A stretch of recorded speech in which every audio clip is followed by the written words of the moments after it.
Hello everyone and welcome to another TBR video for the month of October.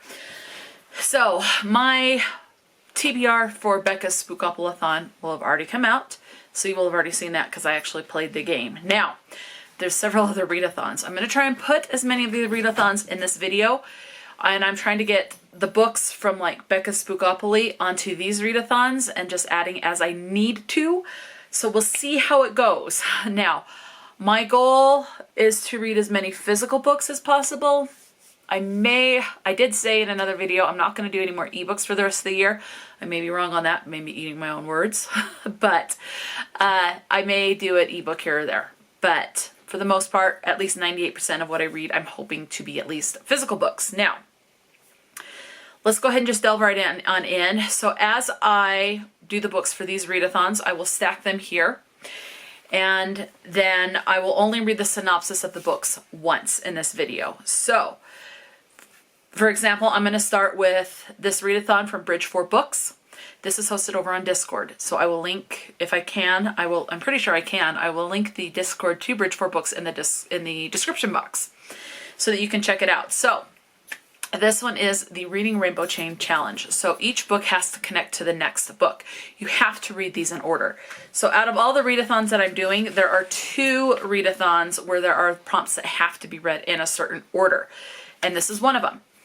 And then the ones that I can read in any order, it'll just be whatever happens. So if I mention a book in this one, in the Reading Rainbow Chain Challenge, I'll read the synopsis of these. There's 5 books. I'll read the synopsis of these ones. And if these 5 books pop up in this video later on for another readathon, I will not reread the synopsis. Okay, so each additional book I add to this video, I will read the synopsis for. We'll see how this goes. So, Reading Rainbow Chain. So, the first prompt is a book with a sad or negative word in the title. I'm going with this book. This is the discreet version by W. Winters, aka Willow Winters. It is the couple's name on the front, Kate and Olivia. I just love the look of this discreet series. There are a couple of different cover options. You have an original cover, you have an artist rendition cover, the discreet cover in the colors, and then there's also one in like a gray and black gradient color series. If you don't want that, you can get this with the numbers on it, which I do. The numbers do not mean you have to read these in any particular order. The numbers just indicate the order that the books were written. So this is the 6th book. This particular one is the 6th book that Willow Winters, W. Winters, has published. The title of the book, and I wish when companies did special edition covers, when the synopsis is not on the back, they just do like a quote or something, that they would do what W. or Willow Winters does. The actual title is on the inside. This title is Broken. And the synopsis is also on the inside. I wish more people did that. So, a book with a sad or negative word in the title, Broken. So, broken can be construed as a sad or a negative word, that something is broken, you want to fix it, that type of a thing. So, these are all spicy. And it says, this is a standalone, and it is a romantic suspense with an edge of darkness. I never thought of life like the petals of a rose before. But they're so alike, delicate and easily crushed. Broken, just like he had me. He could pluck away and there was nothing I could do, except be destroyed and accept my fate. That's what he does. He ruins what he touches, ruthless and cold-hearted. They gave me to him, to break, to do as he'd like. All because I was in the wrong place at the wrong time. He grew addicted to the feel of plucking away at me, at leaving me bare and taking control over every piece of me. And if I'm honest with myself, I grew to love it too. So this is Broken. Okay, so that's prompt number 1. Prompt number 2 is a book where the page number has the same last digit as the page in book number 1. So the last page of Broken is, and this is including the epilogue, 257. I don't know if you'll be able to see that, but 257 is the last page of this. So it does not have to be 257. It could be 777 or 1007. It has to just end in 7. So that's prompt number 1. So for number 2, I'm going to go with Delicate Condition by Danielle Valentine. This has, not including the about the author or author's notes, bonus cutting room floor scenes. And the author's note, I'm not counting that. I'm counting just the actual story, is 437 pages. So it ends in a 7, just like Broken. So delicate condition it is. This one says, Anna Alcott is desperate to have a family, but as she tries to balance her life as an indie actress with a grueling IVF journey, she starts to suspect that someone is going to great lengths to make sure that never happens. Crucial medicines are lost, appointments get swapped, cryptic warnings have her jumping at shadows, and despite everything she's gone through to make this pregnancy a reality, not even her husband is willing to believe that someone is playing twisted games with her. Then her doctor claims she had a miscarriage, except Anna's convinced she's still pregnant, despite everything the grave-faced men around her say. She can feel the baby moving inside her. She can see the strain it's taking on her weakening body. Vague warnings become direct threats, and as her symptoms and sense of danger grow ever more horrifying, Anna can't help but wonder what exactly she's carrying inside of her, and why no one will listen when she says something is horribly, painfully wrong. Okay, prompt number 3 is a book that has a look-alike cover as this one. So I'm just going with simplicity. The title is the main focus, maybe something in the background, like an image like this one has a flower. Outside of that, it's not overly busy. So that's what I'm going with, and the look-alike cover that I'm going with is this one, Bite the Woman That Feeds. The title is the prominent cover. There's not a lot, there's less colors on this one, but then this that you're seeing back here, it's hard to see because it's black on like a dark, like blood red into a brighter red in the center here, but that's a snake. So the head of the snake is right here. So that's a snake. So one image, the title's the focus, and the title's the focus.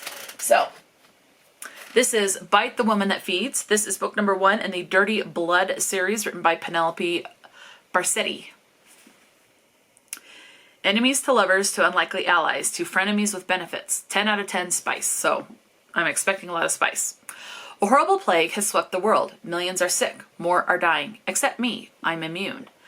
I'm the only one well enough to defeat this plague and save my people. Except one problem.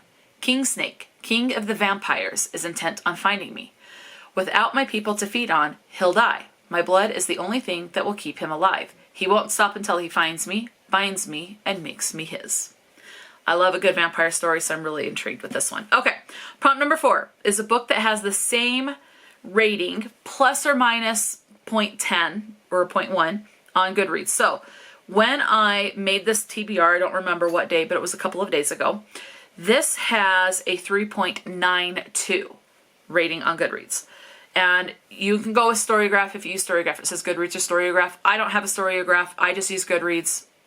I'm not going to complicate things by creating a whole nother thing.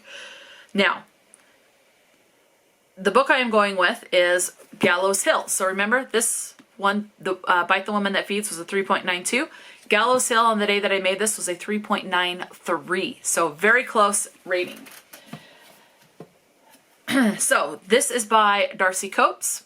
I love the dark, ominous cover on this.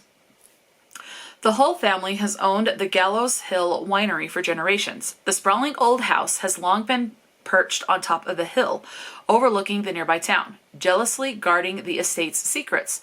Their wine wins awards. Their business prospers.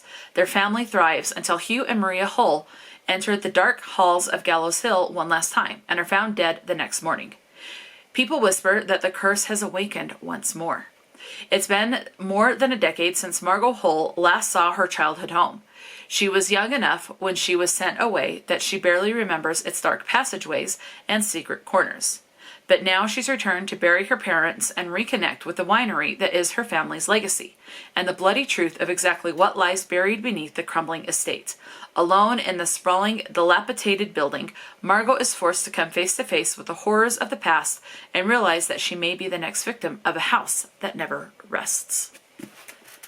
Oh, okay. And then the last prompt, I almost put this away without doing the last prompt. The last prompt is 2 letters from the author's name of book number 4, the first and the last name. So 2 letters from each have to appear in the title of the one that you do for to fulfill book 5.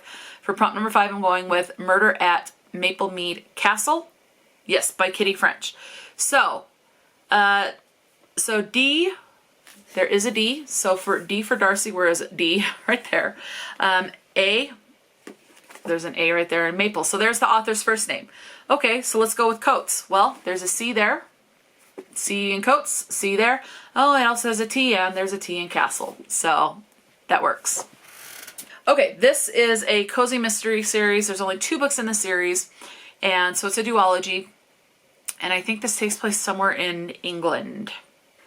Because there is, it's been a little bit since I read the first one, but I do remember some words that I hear a lot of people from England area say every now and then that is not common here in America. It's more common over in England. And some of the humor would be described as more British type humor from my understanding of things. So anyway, that's what I'm going with. But it did make me giggle. The first book made me giggle and I loved it. So the only thing that bugs me about this cover, so there is a pug on this, but in the book, the animal companion is a pug, but it's a one-eared pug. They should have left one of the ears off of the one on the cover. That bugs me. Anyway, you just got to read the series to understand. So, Mystery at Maple Mead Castle. It says, welcome to Chapelwick, a leafy English town in the hills of Shropshire. I'm sure I said that wrong. If you live in England, I apologize for slaughtering that, but I'm sure I said it wrong. Let's see. Where chocolate pecan, however you say it, cookies come with a helping of sabotage. Maple Mead Castle is crawling with ghosts, and the new owners need them gone. When Melody Bittersweet and the girls' ghost-busting agency arrive on scene, they quickly identify the troublemakers swinging from the chandeliers. Literally. A century ago, stunning trapeze artist Brittana Lavelle plunged to her death and has done every night since. But did she really just fall, or was there something more to her demise? Forced to work with Leo Dark, her scoundrel ex, and infuriating, irresistible reporter Fletcher Gunn, Melody's investigative powers are under strain, i.e. lost in a pink mist of lust and confusion. She needs her team on top form, but best friend Marina's cake pipeline goes AWOL. Assistant Artie's distracted by a giant sausage roll, and the pug is scared witless by a lion. Somewhere hidden in the castle is a heartbreaking secret, but what will it take to find it? And is there a chance it could set Brittana free, or is she doomed to repeat her last fateful act forever? So these are the 5 books right here for the Reading Rainbow Chain hosted by BridgeFourBooks.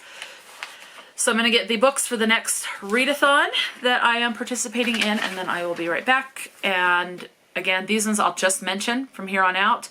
I was going to try to do separate videos for each readathon, but that would put this into like probably mid-October.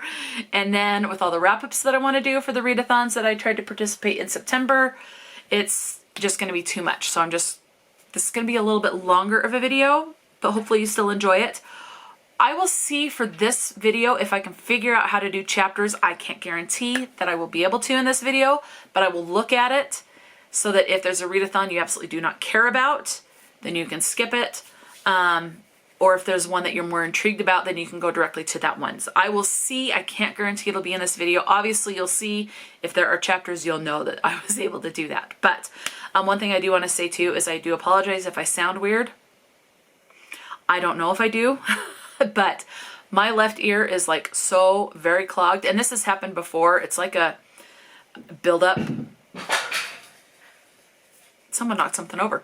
It's just a buildup in my ear.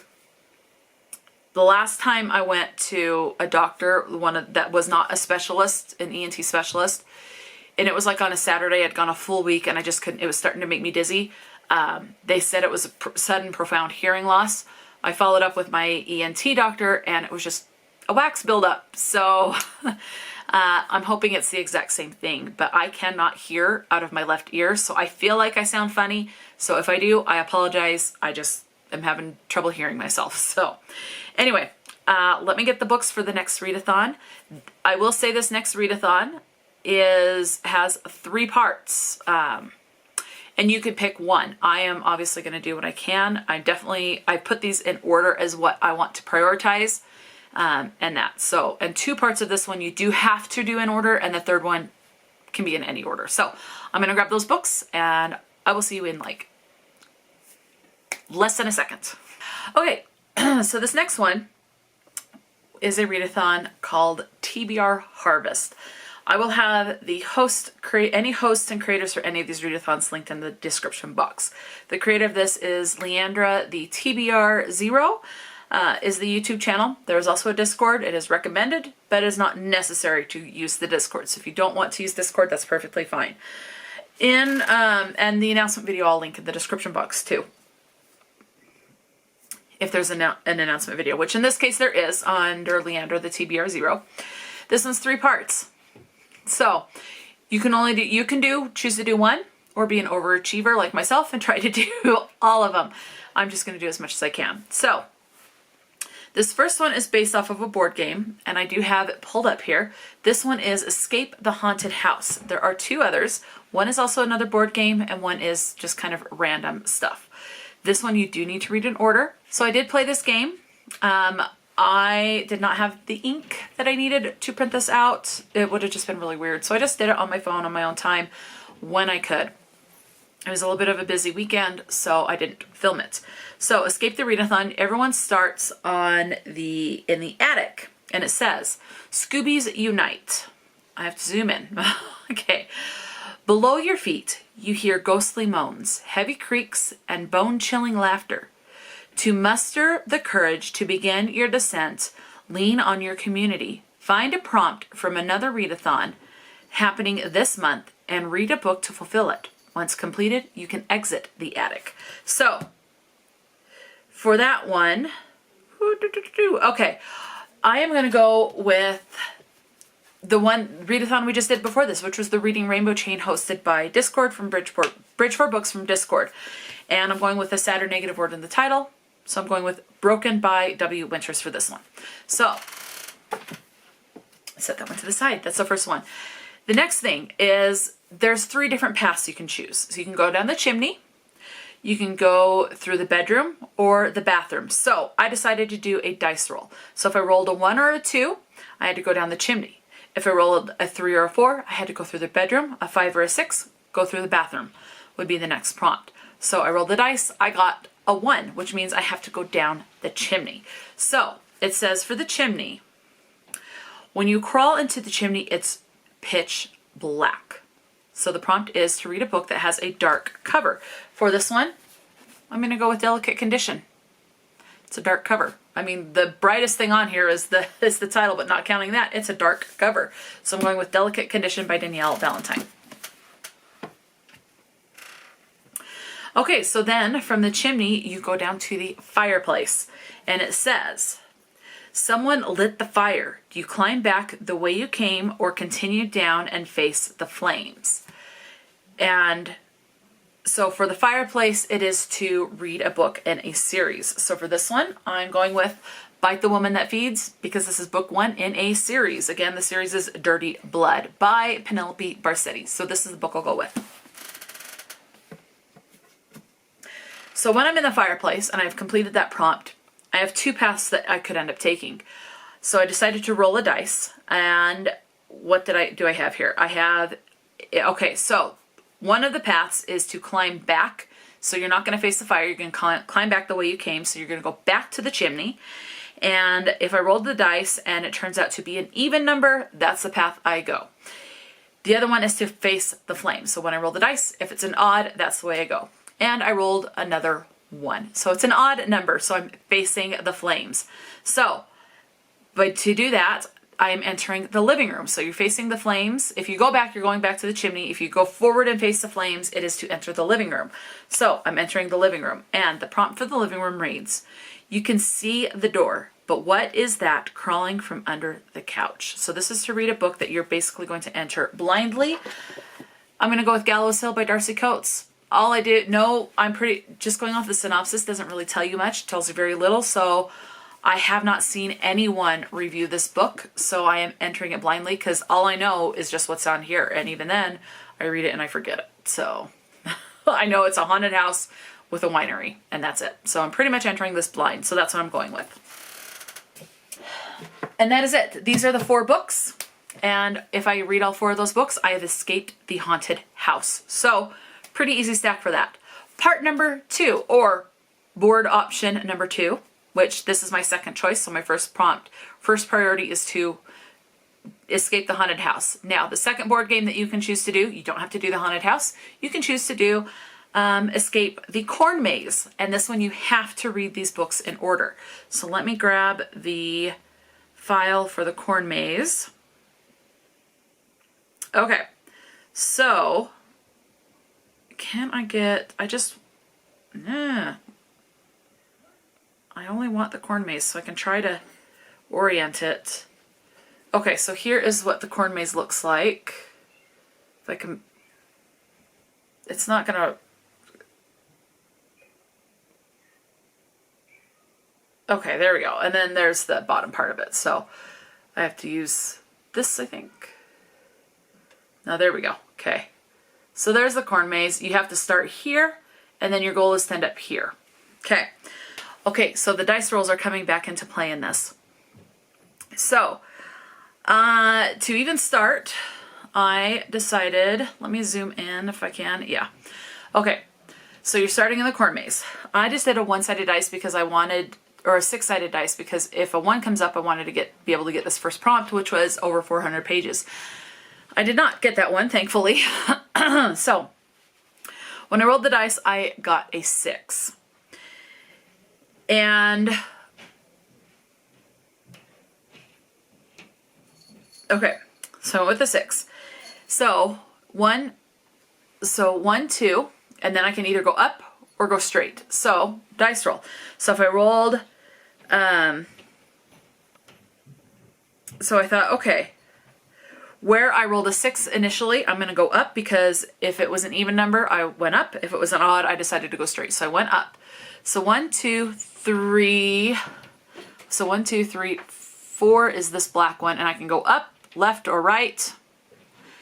And so if I rolled a 1 or a 2, it was left. Up would be a 3 or a 4, and right would be a 5 or a 6. I rolled a 2, so that means I went left.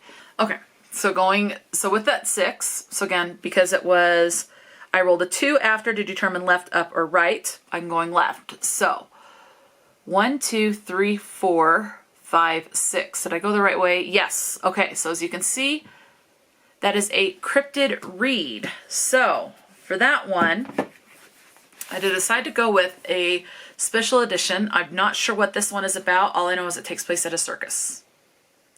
And this is from the Read in Peace, RIP, Read in Peace book club. And this one is Sinner's Sideshow. I do know that the main female character that we're following is, and I can't show you the end pages because they are not safe for work. Anyway, this is a succubus. Now, I looked up, I have it pulled up here on my computer. It says, the meaning of cryptid, a creature that is found in stories that some believe exist or say they have seen, but has never been proven to exist. So I would say a succubus is one of those, because there's a thing saying a succubus is a female demon popularized in religious folklore and mythology. So some people will believe that this does exist, and where it's a female demon, people believe demons exist. I'm going with it. So a succubus is a female demon popularized in religious folklore and mythology. The succubus demon was believed to be sexual in nature, appearing to men in dreams or in the physical world to seduce them, steal their energy, and in some cases, kill them. Okay. And then I found this website that's legendofthecryptids.fandom.com, and it says, enticing the succubus, the element of water, it is common. And I think this is more kind of like Dungeons and Dragons type stuff, so I don't know anything about that. Allurement of deceit. And let's see. Okay, here we go. Lore. As one walks upon a beautiful moonlit night, the succubus will suddenly appear before their eyes. She ensnares the pupils of her victim with her sweet voice and lures them into the darkness. The name origin. This is what I found interesting. In folklore, traced back to medieval legend, a succubus is a female demon or supernatural being appearing in dreams who takes the form of a human woman in order to seduce men, usually through sexual intercourse. The male counterpart is the incubus. Religious traditions hold that repeated intercourse with a succubus may result in the deterioration of health or even death. So there we go. It's a succubus female character. She is half succubus, but still a succubus. So that's what I'm going with. So I don't know what this is about because there's nothing on the back. It's just a quote. It says, like what you want to like, fuck what you want to fuck. Be messy, be obscene, be yourself, no apologies, no fucks given. So all I know is it's a succubus at a circus. Okay, so that was for prompt number 1. And then I rolled a 1. So cryptid, and a 1 is this one right here. And this is to read a book with a cat on the cover. I'm going with Get a Life, Chloe Brown. As you can see, there's a cat there. Chloe Brown is a chronically ill computer geek with a goal, a plan, and a list. After almost, but not quite dying, she's come up with 7 directives to help her get a life, and she's already completed the first, finally moving out of her glamorous family's mansion. The next items: enjoy a drunken night out, ride a motorcycle, go camping, have meaningless but thoroughly enjoyable sex, travel the world with nothing but hand luggage, and do something bad. But it's not easy being bad, even when you've written step-by-step guidelines on how to do it correctly. What Chloe needs is a teacher, and she knows just the man for the job. Redford Red Morgan is a handyman with tattoos, a motorcycle, and more sex appeal than 10,000 Hollywood heartthrobs. He's also an artist who paints at night and hides his work in the light of day, which Chloe knows because she spies on him occasionally, just the teeniest, tiniest bit.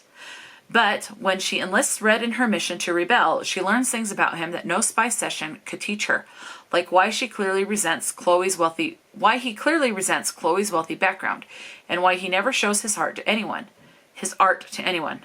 Probably his heart too, but his art. And what really lies beneath his rough exterior. So, Get a Life, Chloe Brown. Now, as you can see, this stack is just getting bigger because the books that I read for Escaping the Haunted House, I will not be including in the next parts. So, they will not be included in Escaping the Corn Maze, nor this third one, that option that I will tell you about. And, all right, so that was for a book with a cat on the cover. Got to turn my page. All right, so then I rolled the dice again and I got a 2. So I went from there, so 1 to 2. And that one is a cozy read. So I'm going with a cozy mystery. I do find them to be cozy reads. And I will be doing Mystery at Maplemead Castle by Kitty French for this one. So when I'm doing, because I just realized this, the Reading Rainbow Chain, obviously the first 4 books, so Broken, which is right here, through Gallows Hill, I will read, but then I cannot pick this one up for the Reading Rainbow Change until I read Sinner's Sideshow and Get a Life, Chloe Brown, and then I can do this one. And then once I've read those 2 and then this one, then I will have completed the Reading Rainbow Chain. So, because the Corn Maze has to be read in challenge. So I just ended up adding 2 more books, which is fine. Okay. And then I rolled again and I got another 2. And, okay, so from Cozy Read 1, 2, it's this one right here, which is a book under 300 pages. So for this one, I'm going with Satiate by M.A. Cobb. This is a horror romance. This is, let's see, chapter 22. Okay, so chapter 22, and then it goes into information about the author, and it's on page 245, so definitely less than 300 pages. When a new virus awakens a gnawing hunger, they thought hiding away would be the answer. But as society breaks down, so do the lines between right and wrong. Clinging to the old rules will jeopardize their chances to survive when it becomes everyone for themselves. Caleb fights to fix his past mistakes, while Sarah struggles with her new future. Peter builds his kingdom, but Jessica wants to rule. Will they find a way to satiate their desires? Okay, so there's that one. And then I rolled a 5. So, with the 5, so this is where I was, right? A book under 300 pages right here. 1, 2, 3, 4. Oh, look, I'm in the pumpkin patch, which means I'm out of the corn maze. So, I don't need to add another book. Polly.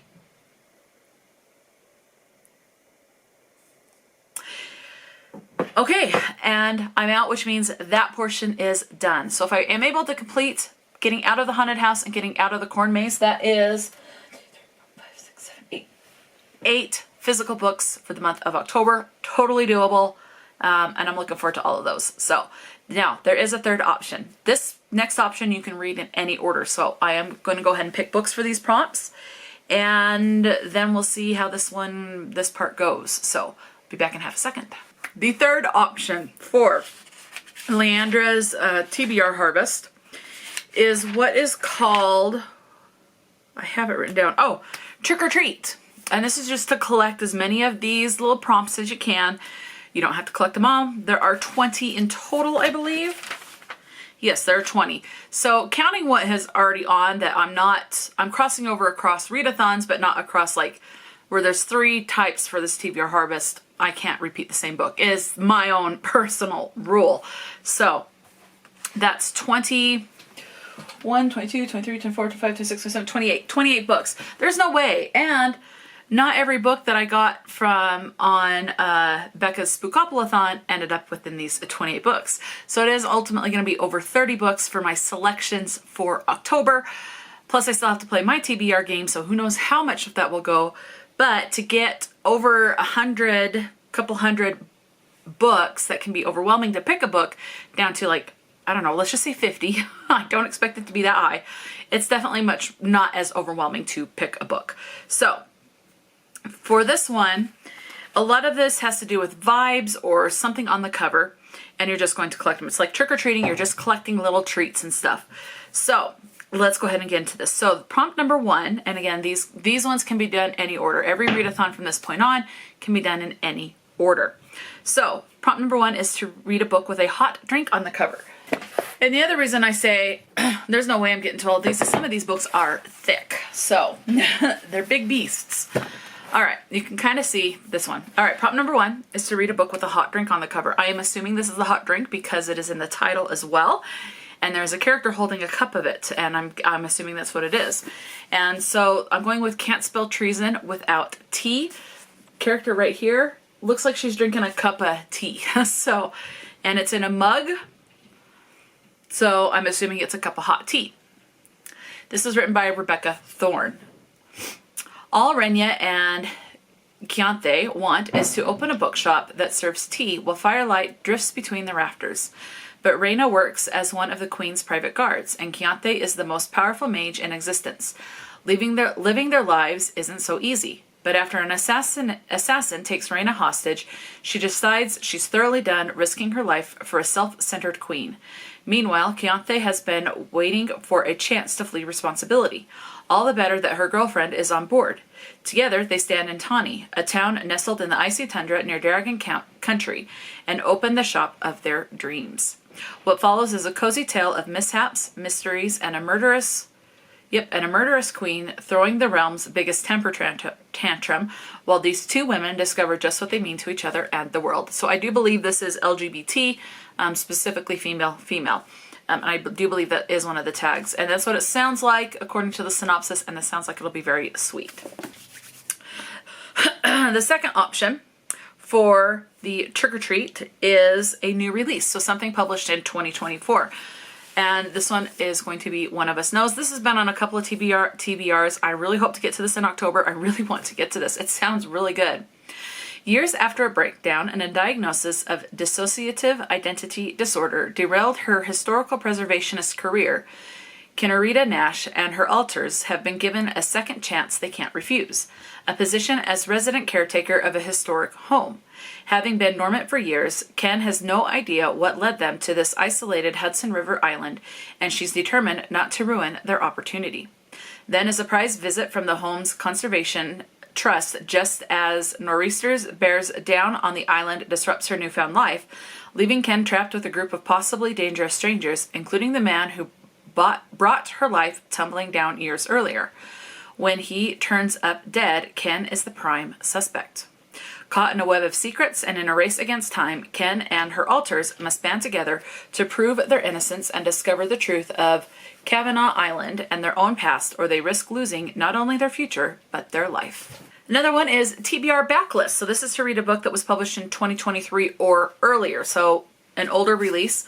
For this one, I'm going with Long Shot by Kennedy Ryan is my selection. And I think this one was 2018, if I remember right. Yes, 2018.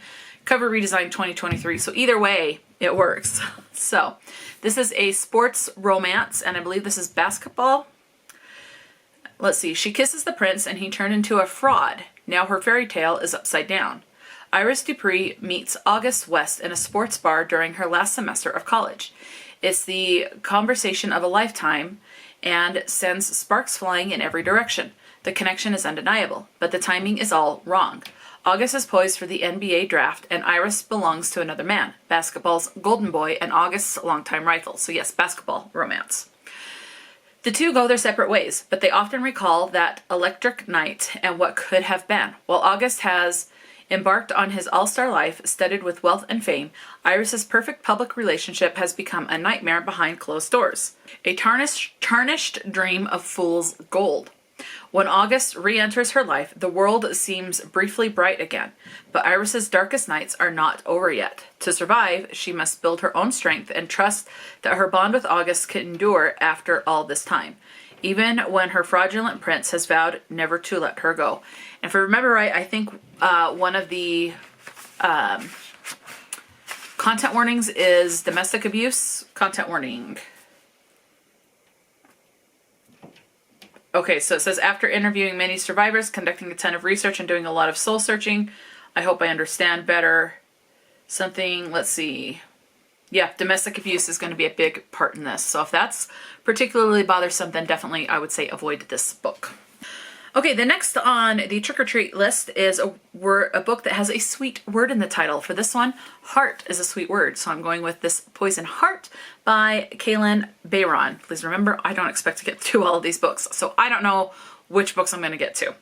A dark magic, a dangerous curse, an ancient mystery. Breesis has a gift. With a single touch, she can grow plants from tiny seeds to rich blooms. I wish I had that gift. That would be so cool. When Bree's aunt dies and leaves her a dilapidated estate in rural New York, Bree and her parents hope that maybe, surrounded by plants and flowers, Bree will finally learn to control her gift. But their new home is sinister in ways they never expected. It comes with a mysterious set of instructions and a walled garden filled with the world's most lethal botanicals.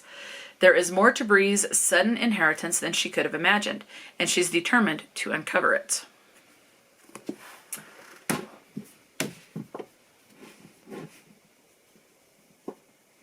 It's just going to get bigger and bigger and bigger. Okay.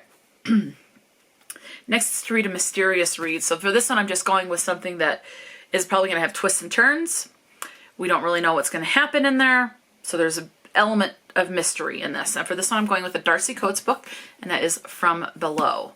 It says, years ago, during a routine voyage, the SS Arcadia vanished without a trace. Though a strange, garbled emergency message was broadcast, neither the ship nor any of its crew could be found. 60 years later, its wreck has finally been discovered more than 300 miles from its intended course, a silent graveyard deep beneath the ocean's surface, eagerly waiting for the first sign of life. Cove and her dive team have been granted permission to explore the Arcadia's rusting hull. Their purpose is straightforward: examine the wreck, film everything, and, if possible, uncover how and why the supposedly unsinkable ship vanished. But the Arcadia has not yet had its fill of death, and something dark and hungry watches from below. With limited oxygen and the ship slowly closing in around them, Cove and her team will have to fight their way free of the unspeakable horror now desperate to claim them. All right, let's just move on. I don't know what's going on. It seems like it's filming okay.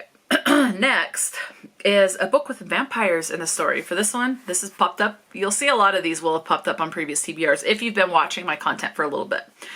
And this is not an exception to that. And this is My Roommate is a Vampire. Vampire in the Story by Jenna Levine.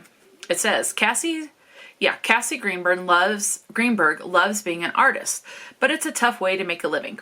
On the brink of eviction, she's desperate when she finds a too-good-to-be-true apartment in a beautiful Chicago neighborhood. Cassie knows there has to be a catch. Only someone with a secret to hide would rent out a room for that price. Of course, her new roommate, Frederick J. Fitzwilliam, is far from normal. He sleeps all day, is out at night on business, and talks like he walked out of a Regency romance novel. He also leaves Cassie heart-melting notes around the apartment, cares about her art, and asks about her day. And he doesn't look half bad shirtless. On the rare occasions, they're both home and awake. But when Cassie finds bags of blood in the fridge that definitely weren't there earlier, Frederick has to come clean. Cassie's sexy new roommate is a vampire, and he has a proposition for her. Okay, next is to read a cozy book. I find that's just something that's going to be comforting. Doesn't have to be a cozy mystery or a cozy fantasy or anything, just something that's going to be comforting. And Fear Street is comforting, so the book's by R.L. Stine. I'm going to go with that. Runaway by R.L. Stine. Shadyside. It sounded like such a nice town, the perfect place for a runaway like Felicia. Nobody here would know about her dark powers. Nobody would know what she's done. For once, she could be a normal girl. She could be safe. But when someone in Shadyside discovers Felicia's secret, someone finds out about the awful things her powers made her do. Felicia doesn't want to run away again, but if she stays, she might lose control, and then people would start to die. Okay, we're on number 8 in the list, and that is a book that has witchy vibes. For this one, it looks like it's a garden witch type of a thing. It doesn't give dark witchy vibes, but maybe good, happy witchy vibes. And witch is in the title, and there's, I don't know if it's pollen that's floating or little bits of magic particles. And then with reading the synopsis, I do believe it does have a witch. So I'm going with it because of that. And that is The Honey Witch by Sydney J. Shields. Marigold Claude has always preferred the company of meadow spirits to the suitors who've tried to woo her. So when her grandmother whisks her away to the tiny isle of Innisfree with an offer to train her as the next honey witch, she accepts immediately. But her newfound magic, there we go, and independence come with a price. No one can fall in love with the honey witch. Then Lottie Burke, a notoriously grumpy skeptic, shows up on her doorstep, and Marigold can't resist the challenge to prove to her that magic is real, even at the risk of losing her home and her heart. So, and then it's like, I don't know how well you're going to see it, but there's little, and I don't know if that's pollen or just little bursts of magical spell. Next up, okay, this is to read a book with a cat on the cover. I have so many options. A lot of them are cozy mysteries, but I do have a lot of options with cats on the cover. But for this one, I'm going to go with book number 5 in a Kitchen Witch mystery, cozy mystery series by Lynn Cahoon. And this one is 5 Furry Familiars. There's an adult cat on the cover there, and then there are 4 kittens. So there's 2 kittens over here and 2 kittens over here. I love this series. And this one looks like it takes place in winter because it looks like that's snow out there. It says, to keep her cooking, school, and catering business, Mia's morsels afloat.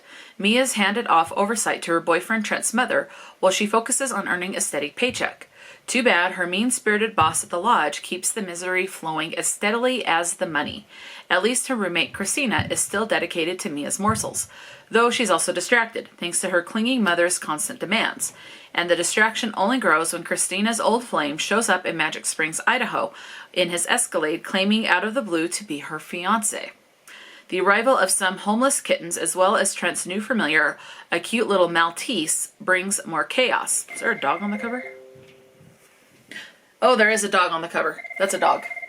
Okay, so I just looked at the cover again, and I'll get back into the synopsis. It's actually 3 kittens, and that's a Maltese, not a cat. So there's a kitten right here, and then there's an orange kitten and a black one down there. Okay.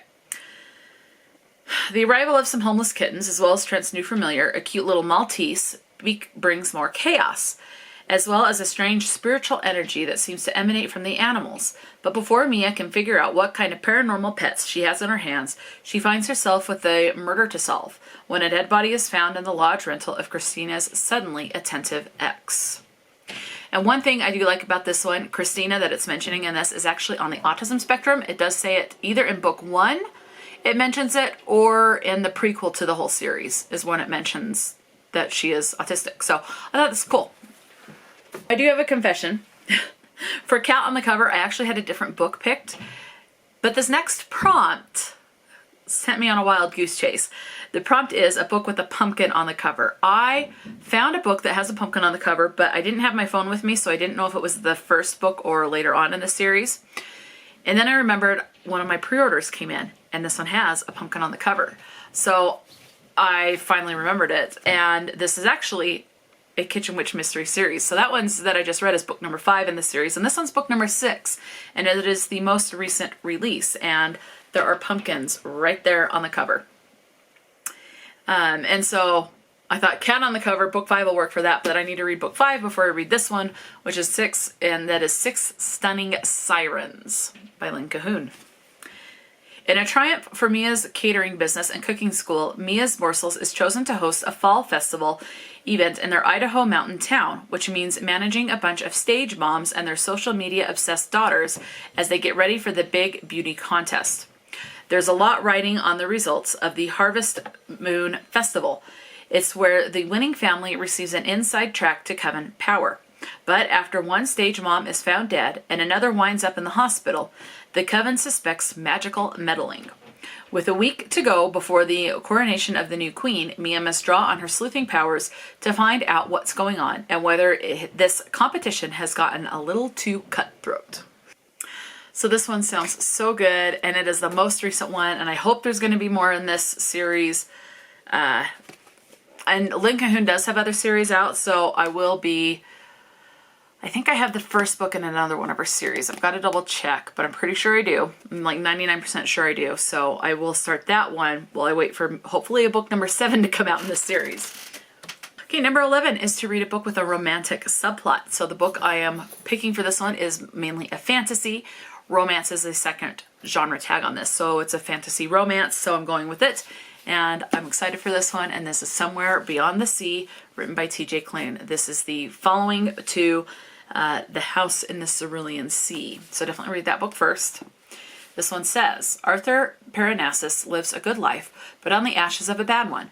He's the headmaster of a strange orphanage on a distant and peculiar island, and he hopes to soon be the adoptive father to 6 magical and so-called dangerous children who live there. Arthur works hard and loves with his whole heart, so none of the children ever feel the neglect and pain that he once felt as an orphan on that very same island so long ago. And he is not alone. Joining him is the love of his life, Linus Baker, a former caseworker in the department in charge of magical youth, Zoe Chapelwhite, the island sprite, and her girlfriend, Mayor Helen Webb. Together, they will do anything to protect the children. But when Arthur is summoned to make a public statement about his dark past, he finds himself at the helm of a fight for the future that his family and all magical people deserve. And when a new magical child hopes to join them on their island home, one who finds power in calling himself Monster, a name Arthur worked so hard to protect his children from, Arthur knows they're all at a breaking point. Their family will either grow stronger than ever or fall apart. I'm assuming they're going to grow stronger. I'm assuming, and I'm hoping. Book number 1, the House in the Cerulean Sea. There were so many great things, and I absolutely loved it. And so I think it was a 5-star. If it wasn't a 5-star, it was a very, very, very high 4-star. But I think it was a 5-star, and I'm hoping that this will be a 5-star. So, yeah. Okay, the next prompt is a supernatural book. And I looked on Goodreads, and this does have a tag of supernatural, so I'm going with it. And that is Her Soul to Take by Harley LaRue. And this is book number 1 in the Souls trilogy. So underneath, it says, a college student has unleashed an irresistible darkness, a soul-hungry demon who might be her only chance at survival, in the dark romance series by TikTok sensation Harley LaRue. Okay, so there are 2 POVs. Underneath Leon, it says, my reputation among magicians is unblemished. Killer, they call me. Killing is what I'm best at. One wrong move and you're dead. Except her. The one I was supposed to take. The one I should have killed. The cult that once controlled me wants her. But I'm not about to lose my new toy to them. And then underneath Ray, it says, I've always believed in the supernatural. Hunting for ghosts is my passion. But summoning a demon was never part of the plan. Monsters are roaming the woods, and something ancient, something evil, is waking up and calling my name. I don't know who I can trust or how deep this darkness goes. All I know is my one shot at survival is the demon stalking me, and he doesn't just want my body, he wants my soul. All right, the next prompt is a found family. A lot of the epic high fantasy books that I have read have, like all the ones by John Gwynne, have like what I would call a found family. And so I'm assuming it is this. If you have read this book, let me know if the found family is definitely something that can be found in this. I am making the assumption that it is. And that is The Rage of Dragons by Evan Winter. And it says, a world caught in an eternal war. One young man will become his people's only hope for survival. And that's all it says. And I'm also thinking it does have found family just because of some of the praise from some of the books of things that they have said. And in war, you're kind of banding together with those people that you're fighting with, maybe not your biological family, but other people as well. And so you do have a kind of a found family element. So that's why I'm thinking that this one will. And that's all that synopsis says, just that like one sentence. Okay. Next up is a book that takes place in the autumn. So this one I had a Google search. And this book came up that it does take place in the autumn. I did flip through the book and there are dates in here. It doesn't always take place in autumn. For example, there's a chapter here that takes place in June. There's some in January. But then there's quite a few that take place in October and November. So at least a good portion of this book looks like it'll take place in the fall. So this is what I'm going with. And that is The Night Circus by Ellen Morgenstern. I have yet to read anything by this author. And I know this is a very well-beloved book among BookTube, or this author is anyway. It says, the circus arrives without warning. No announcements precede it. It is simply there, when yesterday it was not. Within the black and white striped canvas tents is an utterly unique experience, full of breathtaking amazements. It is called Le Cirque des Rêves. I have no idea how to pronounce that. And it is only open at night. But behind the scenes, a fierce competition is underway. A duel between two young magicians, Celia and Marco, who have been trained since childhood expressly for this purpose by their mercurial instructors. Unbeknownst to them both, this is a game in which only one can be left standing. Amidst the high stakes, Celia and Marco soon tumble headfirst into love, setting off a domino effect of dangerous consequences, and leaving the lives of everyone from the performers to the patrons hanging in the balance.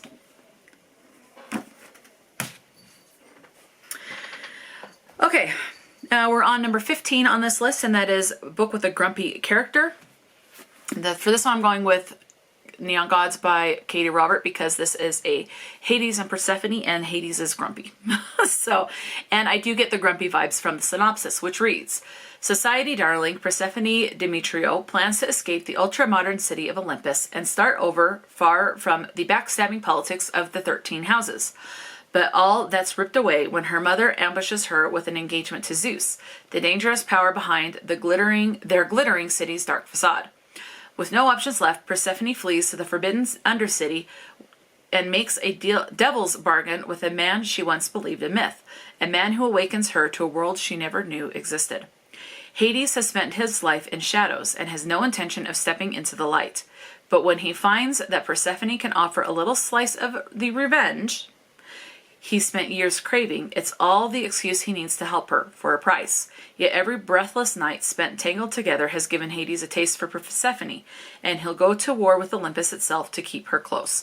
So, because it's a lot, I guess revenge is a subplot or something like that, generally people that are on the hunt for revenge tend to be a little bit on the grumpy side, in my experience of reading books with that line in there, so that's what I'm going with, and that's what I'm assuming. I hope it works. Okay, next is to read a book that is a reread. So for this book, this is book number 3 in this series. I am trying to reread this series, and it's been months and months and months since I've read the second book. And this is a well-beloved series, and some people like the author, some people absolutely hate the author. So take with that, have your own opinion about that. This book I got from a third party, so it was not sold directly from the author. It's a special edition book, and the website that I got this from is actually no longer in existence, so I can't even tell you where I got this. So these editions, I have the whole set, books 1 through 7, in this series, in this edition. And I had someone ask the last time I showed this book where I got it, but I've looked and this website is no longer in existence, so you cannot get this edition anymore. So that's Harry Potter and the Prisoner of Azkaban. And this is in a slipcase, so as you can see, it is foiled. So there we have Hogwarts. The back has the night bus. And then we have the night bus here on the cover, nothing on the back.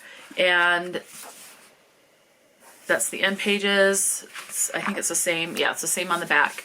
And then this does have a ribbon in it as well, which you can see right there. So it has a blue ribbon. So the ribbon on these match the outer slipcase.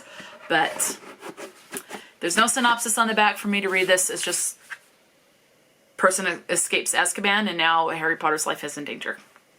Which it always is in all of the books. So, I mean, who are we kidding? It's always in danger. He's like a danger magnet. Danger always finds him. Okay. Prompt number 17 is a book to film adaptation, whether that's a movie or a TV show. It doesn't matter. I'm going with book to TV. I have not seen any of the TV shows. I want to at least start this one first.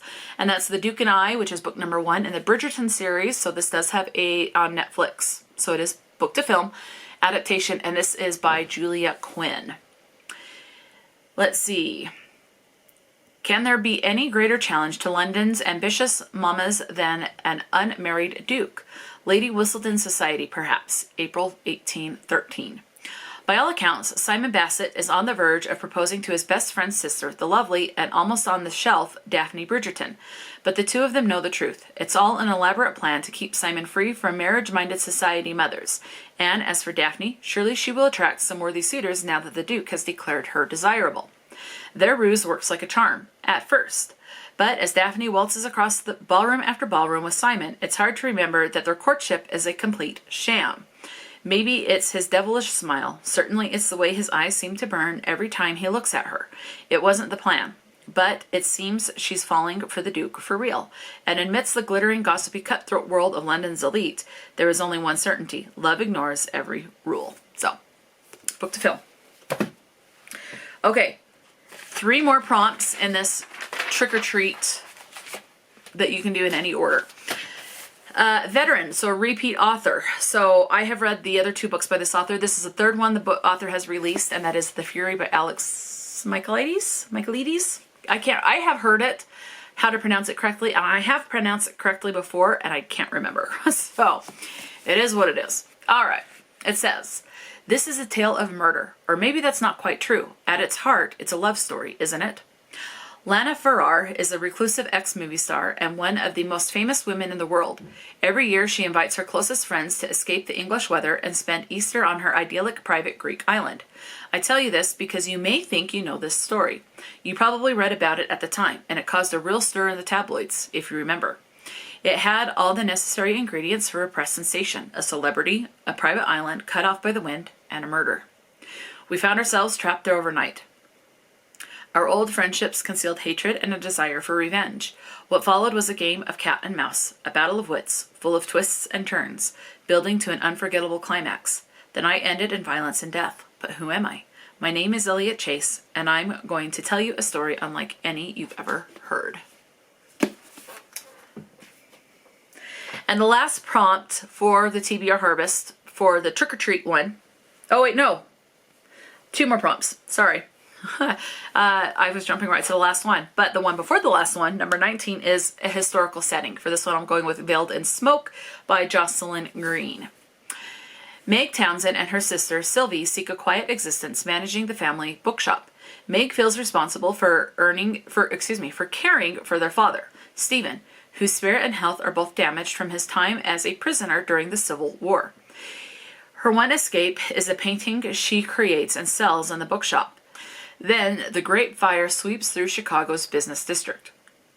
The fiery explosions and chaos stir up memories of war for Stephen, and he runs from the blaze and becomes separated from his daughters. So it sounds like it'll be a PTSD rep, which I don't know if back during this set, if they called it PTSD or something else. But anyway, days later, when the smoke is cleared, Meg and Sylvie manage to reunite with him. Their home and shop are lost, and what's left among the ashes may be even more threatening than the flames, for they learn that a close friend was murdered the night of the fire, and Stephen has been charged with the crime. After he is committed to the Cook County Insane Asylum, where they cannot visit him, Stephen feels as lost to them as the shop that now lies in rubble.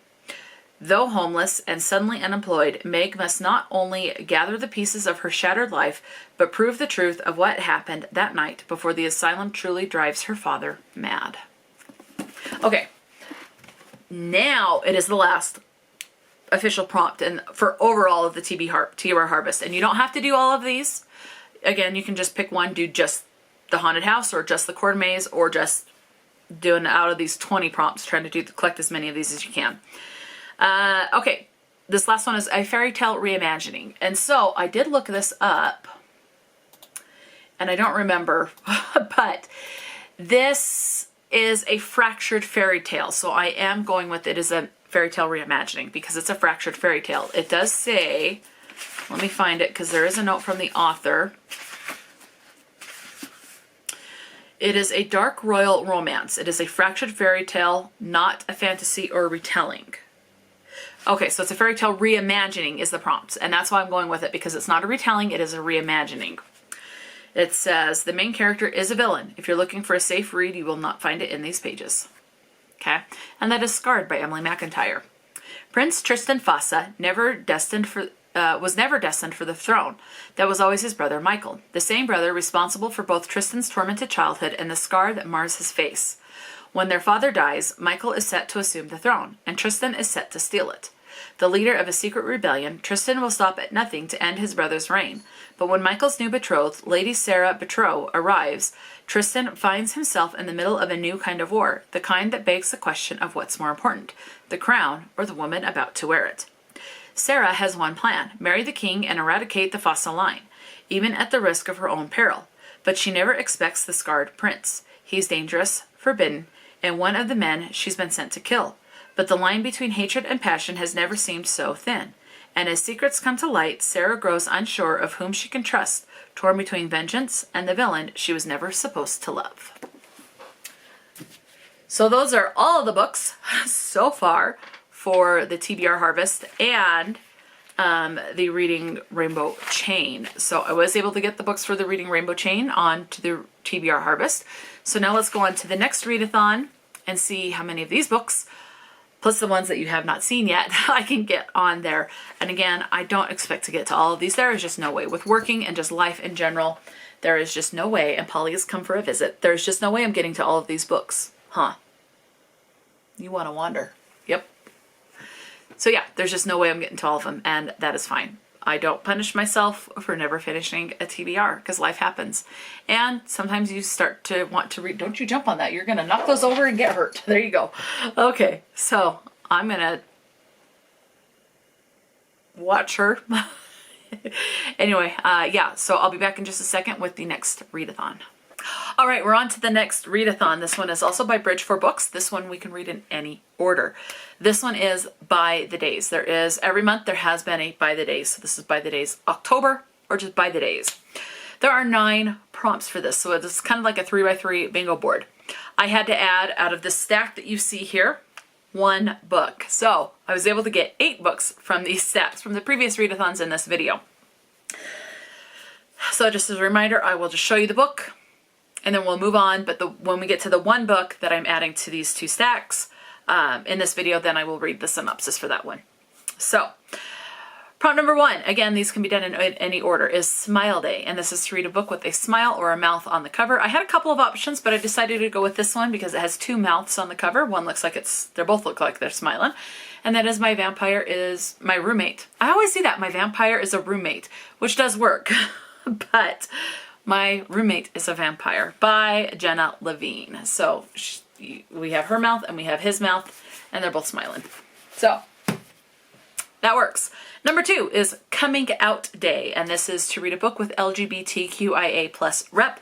I did verify on Goodreads. This does have that rep, specifically female, so this is a lesbian romance, and that is Can't Spell Treason Without T by Rebecca Thorne. So this will fulfill that prompt. Prompt number 3 is Savings Day, and this is to read a book that is borrowed or gifted. I am reading a book that is borrowed from the library, and I opted for Veiled in Smoke by Jocelyn Green. I need to read this and get this returned back to the library. I really do, because at this point, I believe this is late. So let's get that one done. Okay, moving on is Grouch Day. This is to read a book with a grumpy sunshine, and I did a Google search, and it does say that this is Grumpy Sunshine and Enemies to Lovers, and that is Get a Life, Chloe Brown by Talia Hibbert. This will be a reread for me, and I enjoyed it the first time. My favorite one was the one with Eve Brown, with the blue cover where she's a cook, and she is autistic. This one has chronic health rep. I have chronic health issues as well, so I do appreciate the representation in this. But yeah, so this has elements of the Grumpy Sunshine trope, and that's what I'm going with. So Get a Life, Chloe Brown by Talia Hibbert. Next up is Sports Day. This is to read a book that features any sport, and so I'll go with this Basketball Romance, Long Shot by Kennedy Ryan. So it's a big book. It is over 400 pages. Okay, so looks like it is 459 pages. So at least it's less than 500. So, okay. Next up, number 6 is Colors Day. This is to read a multicolored cover book. I would say this fits it. Got blue and white and pink and purple and beige and yellow and browns and blacks. Definitely fits. This is definitely a multicolored cover. Yeah. Greens. So, okay. Next up is Pumpkin Day. This is to read a book with a pumpkin on the cover or in the title. You've already seen this one. 6 Stunning Sirens with the pumpkins right along the bottom there. So by Lynn Cahoon. Looking forward to that one. All right. Then it's Cat Day. Read a book with a cat on the cover. I'm going to slot this one on again. The 5th book in the Kitchen Witch Mystery Series by Lynn Cahoon. 5 Furry Familiars. So it's a dog, Maltese, and 3 kittens and an adult cat. All right, and now we're on to the 9th prompt, which is Halloween. And this is to read a holiday featured story. This does not say it has to be Halloween. It does not have to be Halloween featured. It just says it's a holiday featured story because Halloween is a holiday. So I'm going with a Christmas featured one because I don't have any that I could find that specifically feature Halloween. I mean, they may take place in the autumn, but so I'm going with one that I know features a holiday, and that's Kidnapped by the Krampus. So as you can see, it's Christmas. It's candy canes on this side there. 'Tis the season for spice and a little Krampus magic. Investigative journalist Twyla ventures into the world of the mysterious Krampus to uncover the truth about the eccentric CEO. But when she wakes up in his winter castle, kidnapped by the horned billionaire, she finds herself drawn into a scorching romance. As Twyla uncovers the layers of this hooved enigma, she learns the monstrous holiday figure might be more real than she imagined. Oh well, monster romance is trending. For Krampus, Twyla is his last chance at breaking a century-old curse. Can their love thaw his frozen heart, or is he destined to remain the eternal Yuletide demon? He will change the way you see eggnog forever. Oh, okay, and this is going to be very spicy, but definitely a Christmas romance, and this gives Beauty and the Beast retelling vibes. So, those are the 9 books for By the Days by Discord. Okay, this next readathon I'm going to talk about is hosted and created by BridgeFourBooks on Discord. So another one by them, and this one you can do in any order. This one is, I do have the information pulled up on my phone. This is a team-based readathon. So let me get to, each team has so there's like I don't remember how many prompts total, but okay, so some of the teams, and some of them it's not loading. Okay, so the theme of this one is that there's a person missing named Barb Holland, and so we're trying to figure out what happened to Barb. So how to play, you pick, it's a step 1, choose a character to play as, and your choices are the jock and the cheerleader, the scholar, the class clown, the final girl, or the reporter. So if you choose the jock and the cheerleader team, you have 6 prompts. The scholar, 9 prompts, the class clown, 12, the final girl, 15. That's what I chose. And the reporter has 25 prompts. I'm going to do that one. And then you decide, it says step 2, review the prompts for your character and start picking book options. Each prompt has several options. This is typical of our challenges. We try to accommodate all readers. You do not read to a book for each option. Just choose one option per prompt. So if there's like 5 options, you just pick one prompt of the options to go with. Okay, step 3, choose your mode. There are 3 modes, and I'm doing this in any order. So I'm going with the original. It says do your character prompts in any order. Okay? If you want to do the sequel as your mode, then you do the prompts in order. They have to be done in order. But I'm doing these in any order, okay? And then you have the reboot. It says do your character's prompts in order, plus each character prompt from Meet the Gang. So if you were jock and cheerleader, you would have your 6 prompts, and then you have the additional prompts for each of the Meet the Gang prompts, which there's like 5. So you would have 4 additional prompts, I believe. So I am on Team Final Girls. So now I'm going to the prompt so I can tell you what the prompt suggestion is.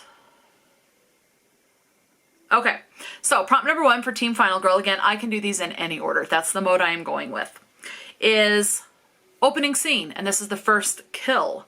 And it says, read a book that has kill, autopsy, or murder in the title. First in a series, body on the cover, character dies or is murdered in the first chapter, or first or one in the title, or a debut author. I am going with first in a series, and I'm going with The Duke and I by Julie Quinn, the first in the Bridgerton series. Okay, prompt number 2 is Small Town USA, and this is to, let's see, prompt star takes place in a small town. That's what I'm going with. Name of a place in the title, closed, circle, or isolated mystery, a multi-generational saga, cabin, lake, or forest on the cover, or a lake or forest is heavily featured. I'm going with small town. A Kitchen Witch mystery series. So Six Stunning Sirens by Lynn Cahoon. This takes place in a small town in Idaho. So I enjoy that one. Okay. Number 3, Meet the Gang, The Final Girl. So the prompt for The Final Girl is written by a female, girl in title, main character is a virgin, and it acts as a plot device, or a vigilante main character. I am going with written by a female author, and that one is Veiled in Smoke by Jocelyn Green. And it does say award-winning best-selling author. Her books have garnered starred reviews from, so it does, she does use she, her pronouns, it looks like, and there she is. So that's what I'm going with for that one. Okay, prompt number 4 is The House Party, and that is a house, not a cabin, or a door in the title or on the cover. Heavily features a haunted house, features a party or celebration, or heavily features family drama. I'm going with the door on the cover, and as you can see, she is opening a door. So my roommate is a vampire by Jenna Levine. Next prompt is The Vigil, and this, the options are, features a funeral or memorial, candle on the cover, grave or graveyard on cover or in title, ghosts in title or on cover, or heavily features ghosts. I'm going with a candle on the cover. As you can see, there are candles on the cover. So Kidnapped by the Krampus by Emily Shore is what I picked for that. Okay, prompt number 6 is babysitting, and your options are baby in the title or on the cover, a middle grade, heavily features a child character, features a creepy child, main character is a babysitter or a nanny. I'm going with the middle grade, and this one is an addition to this stack. So I will read the synopsis, and that is book number 5 in the Dork Diaries series by Rachel Renee Russell. And this one is titled Tales from a Not So Smart Miss Know-It-All. This is told in journal format. So this is a fun one to get through. This series has just been really fun. It says, Dear Miss Know-It-All, I think my arch nemesis is spreading rumors about me. Help. OMG, does your arch nemesis have a name that starts with Mac and ends with Kenzie? Maybe you can give me advice. Your friend, Miss Know-It-All. So, pictures and everything. So this is fun. It's a middle grade series, and I do highly recommend this series. I like this. Prompt number 7 for the Final Girl team is Friday Night Lights. And this one is the main character is an athlete or plays a sport, features a team, heavily features sports, features a game or competition or game piece on the cover. This one covers quite a few of those prompts. Long Shot by Kennedy Ryan. So the main characters, August is one of the male POVs in this, and he is a basketball player heading towards the NBA.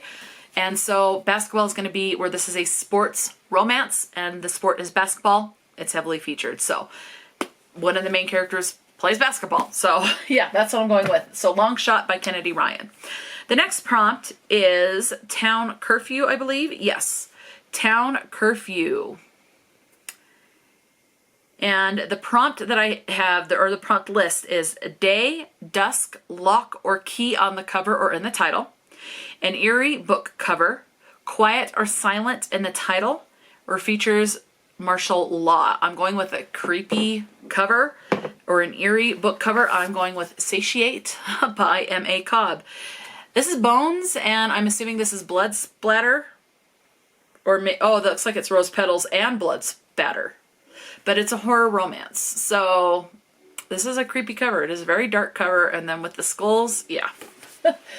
Definitely fits. Okay, the next prompt for my team is student body. The prompt suggestions are an academic setting, found family, main character is a student, a buddy read, or marketed as a young adult. And the book that I've picked for this one is an academic setting, does have the found family trope, the main character is a student, and I do believe this one is marketed as a young adult. I think later on it starts to go, the further on in the series, the darker the books get. And so it might kind of go into adult territory, but I think this is marketed as young adult, and that's Harry Potter and the Prisoner of Azkaban by J.K. Rowling. So it takes place at Hogwarts, you know. So, and Harry's a student. Okay, moving on. Prompt number 10 for the Final Girl team is The Split. The prompt suggestions are characters are separated into two parts. Okay. Characters split up and go on separate quests. For example, Lord of the Rings is used. Heavily features divorce or a breakup, multiple POVs, book has multiple editions, published as a serial or episcodally or mixed media. I'm going with multiple POVs, and that's Her Soul to Take by Harley LaRue. We have two POVs. It does state it on the back. We have Leon and Ray. So those are the POVs. So multiple POVs. So, okay. Prompt number 11 is Dairy Burger or Dairy Burgers, excuse me, and it's food on the cover or in the title. The main character works in the food industry. Written by Stephen King. Features poison or potions. Potion or poison in the title or on the cover. So I'm fulfilling two of these prompts. Food is on the cover, and the main character works in the food industry. So 5 furry familiars. As far as the food on the cover, there is an eggplant and a tomato sitting right there. There's also herbs there in the window. And then there's some flour that one of the kittens has knocked over. And Mia's Morsels is a, what is it about? I'm blanking on it. She makes meals, she caters. So she works in the food industry. So that covers 2 of the prompts. So I'm definitely good there. Okay. The next prompt for Team Final Girls is visiting hours. Okay. And the prompt suggestions are main character works in the hospital. The main character is injured or nurses someone back to health. Medical fiction. Main character is a beloved character in the book community, and that's what I'm going with. The author has been, I would say, is beloved. A lot of people like this author's work, and the first book in this series is definitely beloved. People absolutely loved the main characters, especially the romance between the 2 men in this. So that's what I'm going with. This one, Somewhere Beyond the Sea by T.J. Klune. It is the male interest Arthur Parnassus and Linus Baker, I believe is the other one's name. Linus Baker. People have absolutely loved the romance between the 2. Thought it was very sweet. I thought it was very sweet. So I would say it's definitely beloved. And for those that have read it and actually like the book, I have not heard anything different. So, and I'm sure there's differing opinions out there. There always are differing opinions, but I would say this is definitely beloved. So, beloved characters. Okay, prompt number 13 for the Final Girl team is Last One Standing. The prompt suggestions are a standalone, the main character is a loner, last in title, person on cover but only shows the legs or the feet. So this one I am going with a standalone, and the synopsis, when I have read the synopsis, does give me that the main character is supposed to be a loner. So yeah, I'm going to go with the Honey Witch. So this is a standalone, at least according to Goodreads, and that's what I'm going with. So this is a standalone written by Sydney J. Shields. The next prompt, we're on the last 2 prompts, and the only one was that blue one that you're seeing right there. That's the only one I had to read the synopsis. Everything else has been pulled from previous TBRs where I've already picked the books. So the last 2 prompts, we have Cat and Mouse. And the prompts are Cat and Mouse plotline, Main character is on the run or in hiding. Chase or hunt in the title, features a stalker, or animal on the cover. That's what I'm going with. Talia Hibbert's Get a Life, Chloe Brown. There's a cat. Cats are animals. So, and technically I could say that people are, as they're Homo sapiens and we are considered animals as well. So technically, but I know they mean something not human. So animal on the cover, cat. That's what I'm going with. Okay. And the last prompt for Teen Final Girls is the final showdown. And that prompt says, or the prompt suggestions are, features a battle or war, features a fight between good and evil, battle, war, or final in the title, and let's see, final book in a series, the last book you purchased or borrowed, or a revenge story. So the book I picked for this one features a battle or a war and features a fight between good and evil, is my understanding from the one-line synopsis that I read, and that is The Rage of Dragons by Evan Winter. So that is it. Those are my book picks for the Final Girl 1984 Readathon hosted by BridgeFourBooks. All right, we are on the next readathon. This one is also hosted by BridgeFourBooks over on Discord, and this one is the Beetlejuice readathon. And I think this one already started, but it does go through the end of October, and I've missed the start of it. Or either that or there was another one. Might be this one. Anyway, doesn't matter. There are 9 prompts for this one. I have had to add 2 books to my stack here. So I'm up to a total of 34 books picked for the month of October. I'm interested to see how high this will go.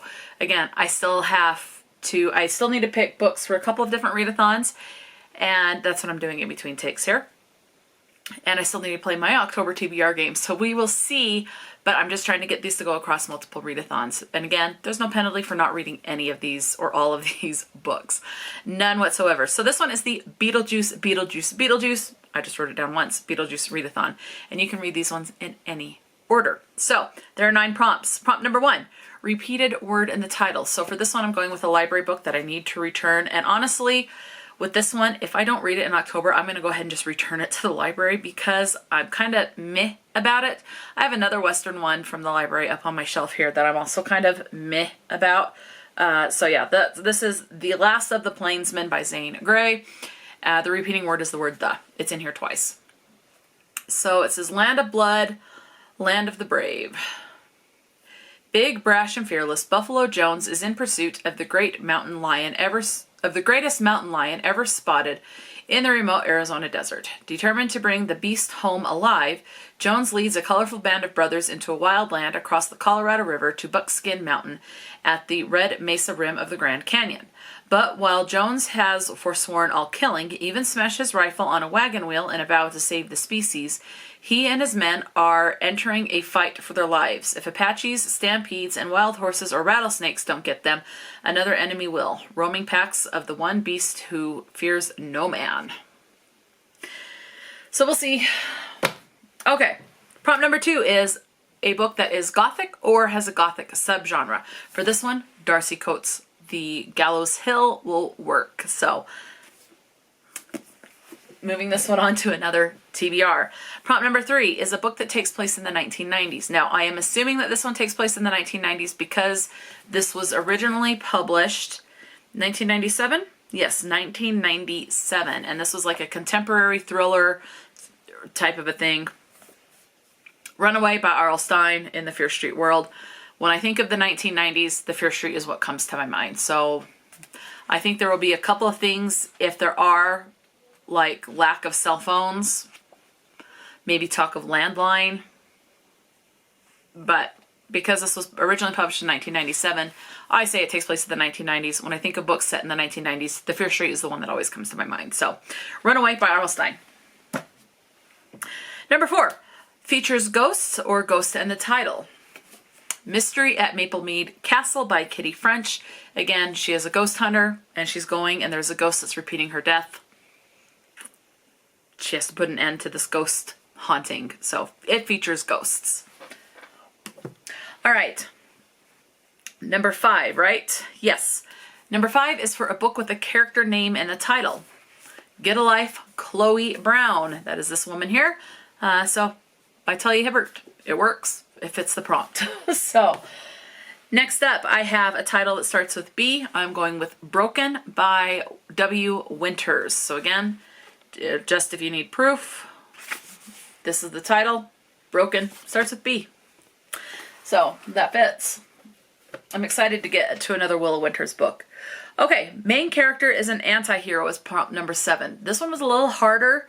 It's not like when you read the synopsis on a bunch of books that it's going to be the anti-hero. I guess anything in like the Harry Potter world could work, because he's I would think from what I've read about being a reluctant hero, he would work for that.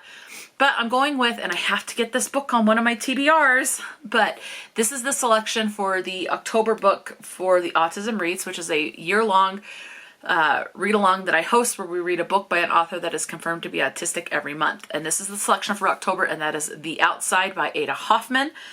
And I think this fits the trope. If you've read this, definitely let me know if this fits the anti-hero trope. I'm not 100% positive, but from what I was able to do very minimal research on, it sounds like it will fit that trope. It says, autistic scientist Yasira Sheen has developed a radical new energy driven on board the Pride of Jai that could change the future of humanity. But when she activates it, reality warps, destroying the space station and everyone left inside. The gods declare her work heretical. Anyway, and Yasira is abducted by their agents. Instead of simply executing her, they offer mercy if she'll help them hunt down a bigger target, the mysterious vanished mentor. That's kind of why I'm thinking this is the anti-hero. She's not wanting to be a hero, doesn't sound like it. She's not seeking it out. She's kind of forced into it. Her hand is forced. But she's not a villain. She's definitely not a villain, from what I gather. So, and that's pretty much what an anti-hero is. Okay, continuing on, it says, with her homeworld's fate in the balance, Yasira must choose who to trust. The gods and the ruthless post-human angels, or the rebel scientist whose unorthodox mathematics could turn her world literally inside out. So it sounds like it fits the trope just fine, and I think it does. If you've read this and it absolutely does not, definitely let me know. But it sounds like it fits. Okay. Prompt number 8. So we're on the last 2 prompts, and these ones are all from previous readathons that you will have seen in this video. So I'm just going to show them. Prompt number 8 is a book with a snake on the cover or in the title.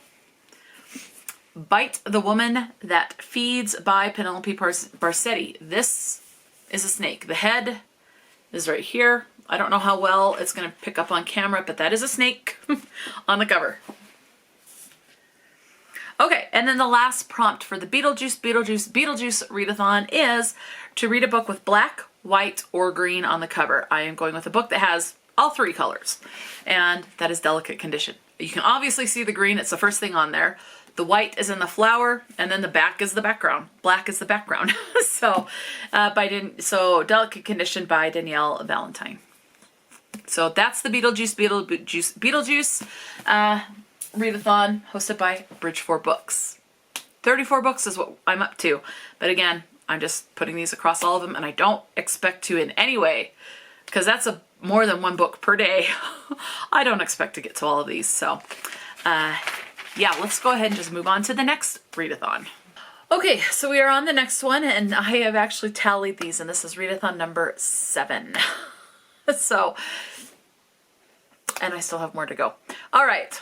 I'd have had to add 1, 2, 3, 4, 5 books to my stack, so we are now up to 39 books for the month of October. Again, I do not expect to get to all of these. So, just really quickly, we're going to run through a lot of these.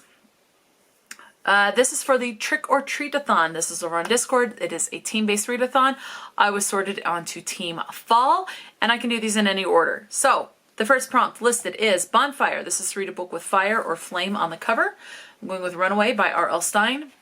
She has a fireball in her hand. Fire on the cover. Prompt number 2 is Boo. This is to read a book with ghosts or spirits. Her Soul to Take.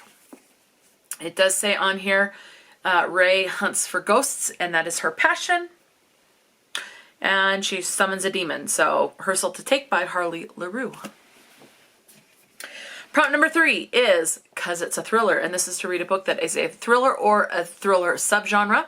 For this one, I am going with the thriller The Fury by Alex Michaelides. I'm really excited for that one. Okay, number 4 is Clowns. This is to read a book with a clown on the cover or set at a circus. The Night Circus by Erin Morgenstern.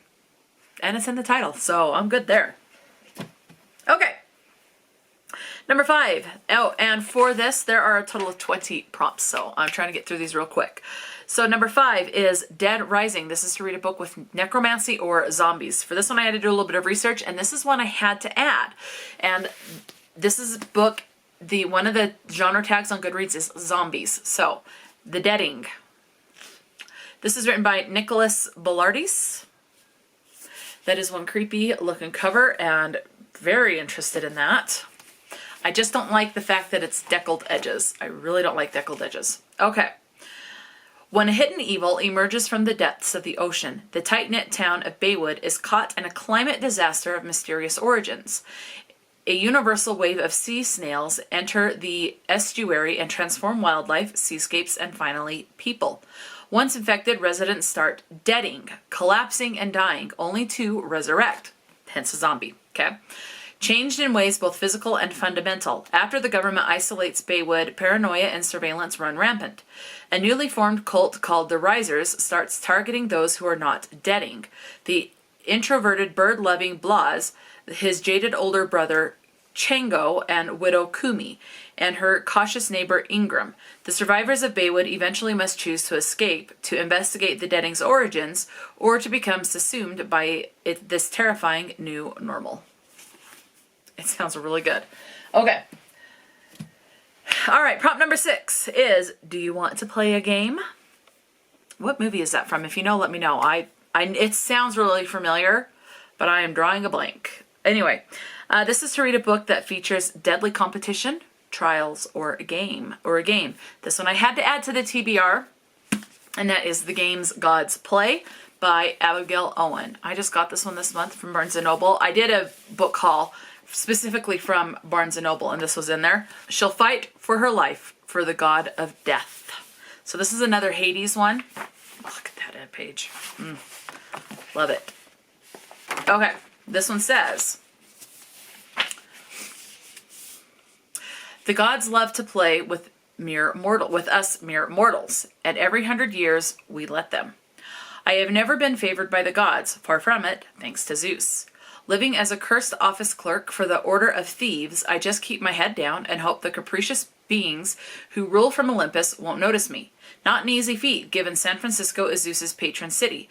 But I make do. I survive. Until the night I tangle with a different god. The worst god. Hades.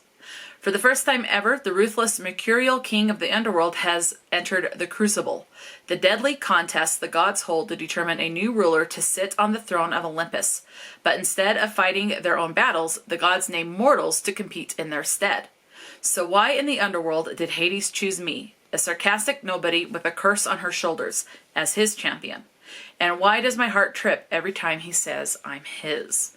I don't know if I'm a pawn, bait, or something else entirely to this dangerously tempting god. How can I, when he has more secrets than stars in the sky? Because Hades is playing by his own rules, and death will win at any cost. Prompt number 7 is Double Trouble. This is to read a book that is written by more than one author. Addicted for Now by Krista and Becca Ritchie. I will read the synopsis of this one because I have not read it yet for this particular one, for this video, but I did read the synopsis for the Spookopalathon because this is on one of those. So it says, he's addicted to booze, she's addicted to sex. Staying sober is only half the battle.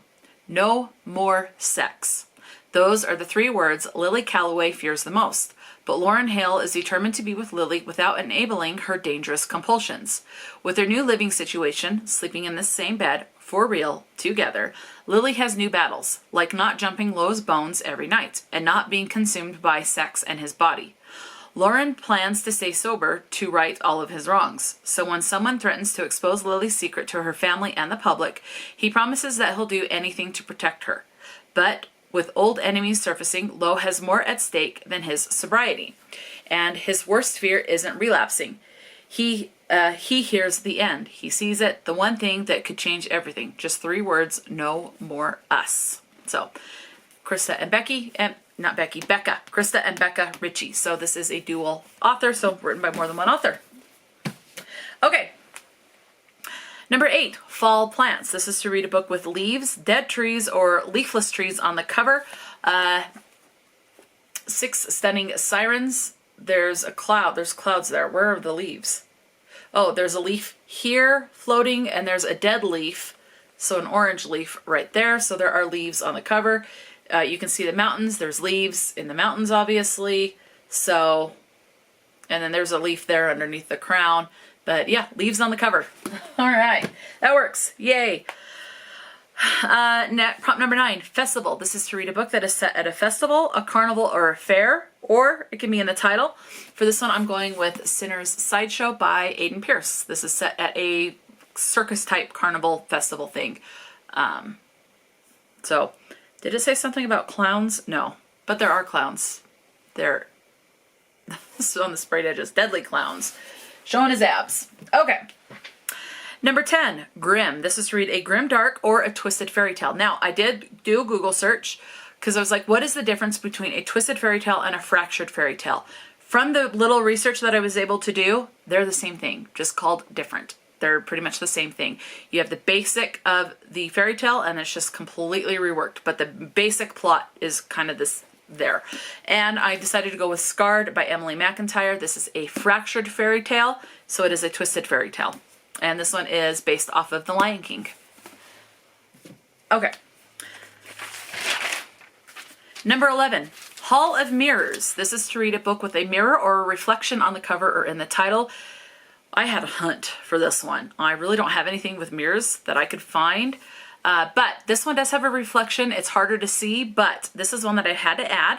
And that is Along for the Ride by Sarah Dessen. She's on a shiny bike. And I don't know how well you're going to see it, but it's got like, it's a silver handlebar.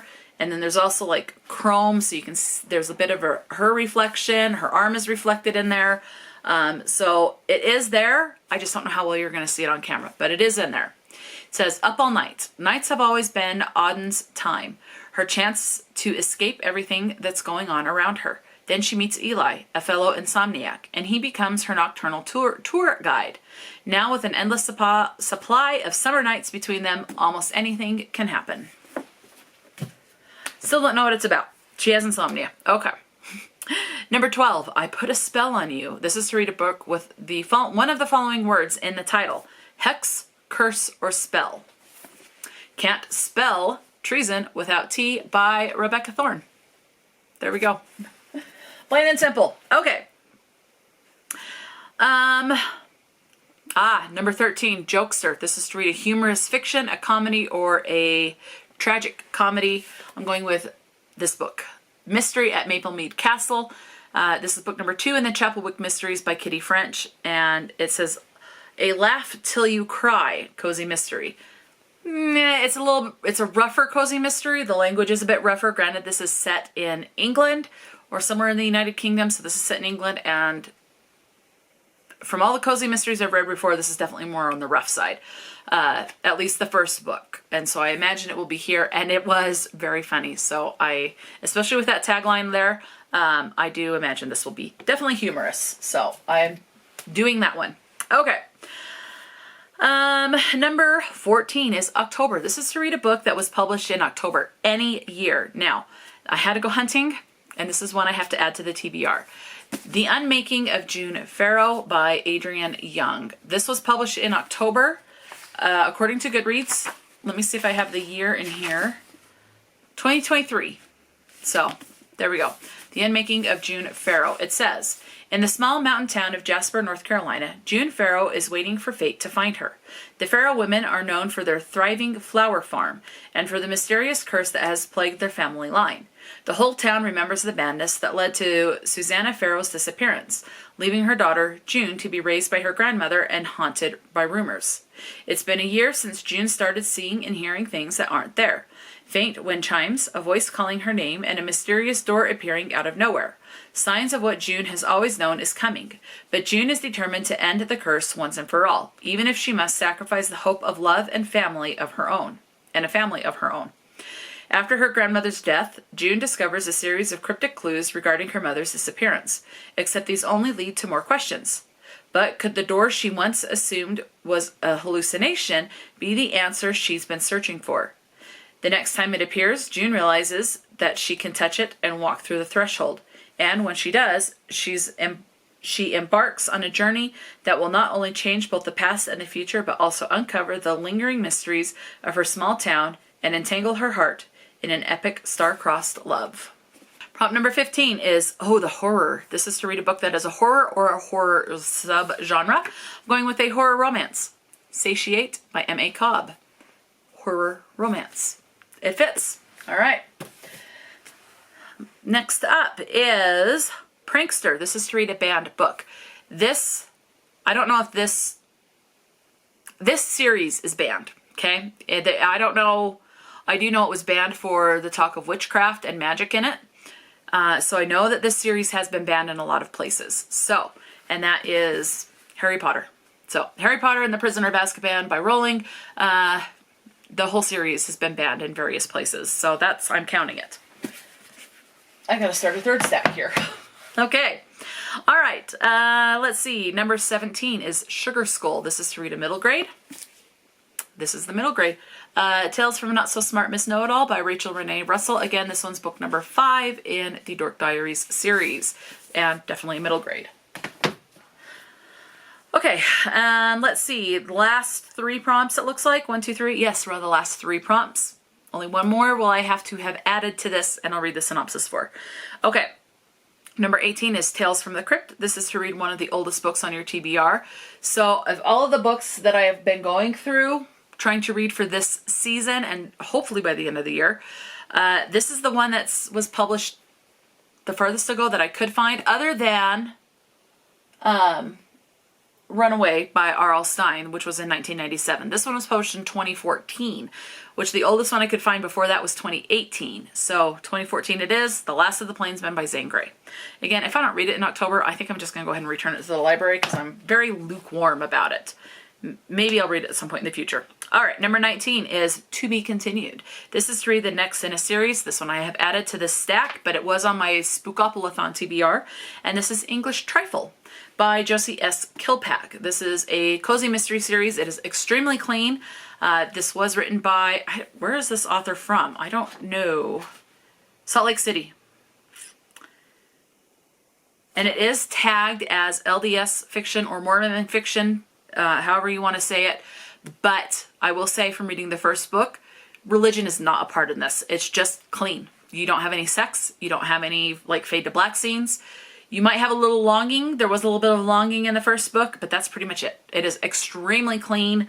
And I don't even remember what kind of swear words. If it was like shit or damn were the worst in it. Or maybe hell.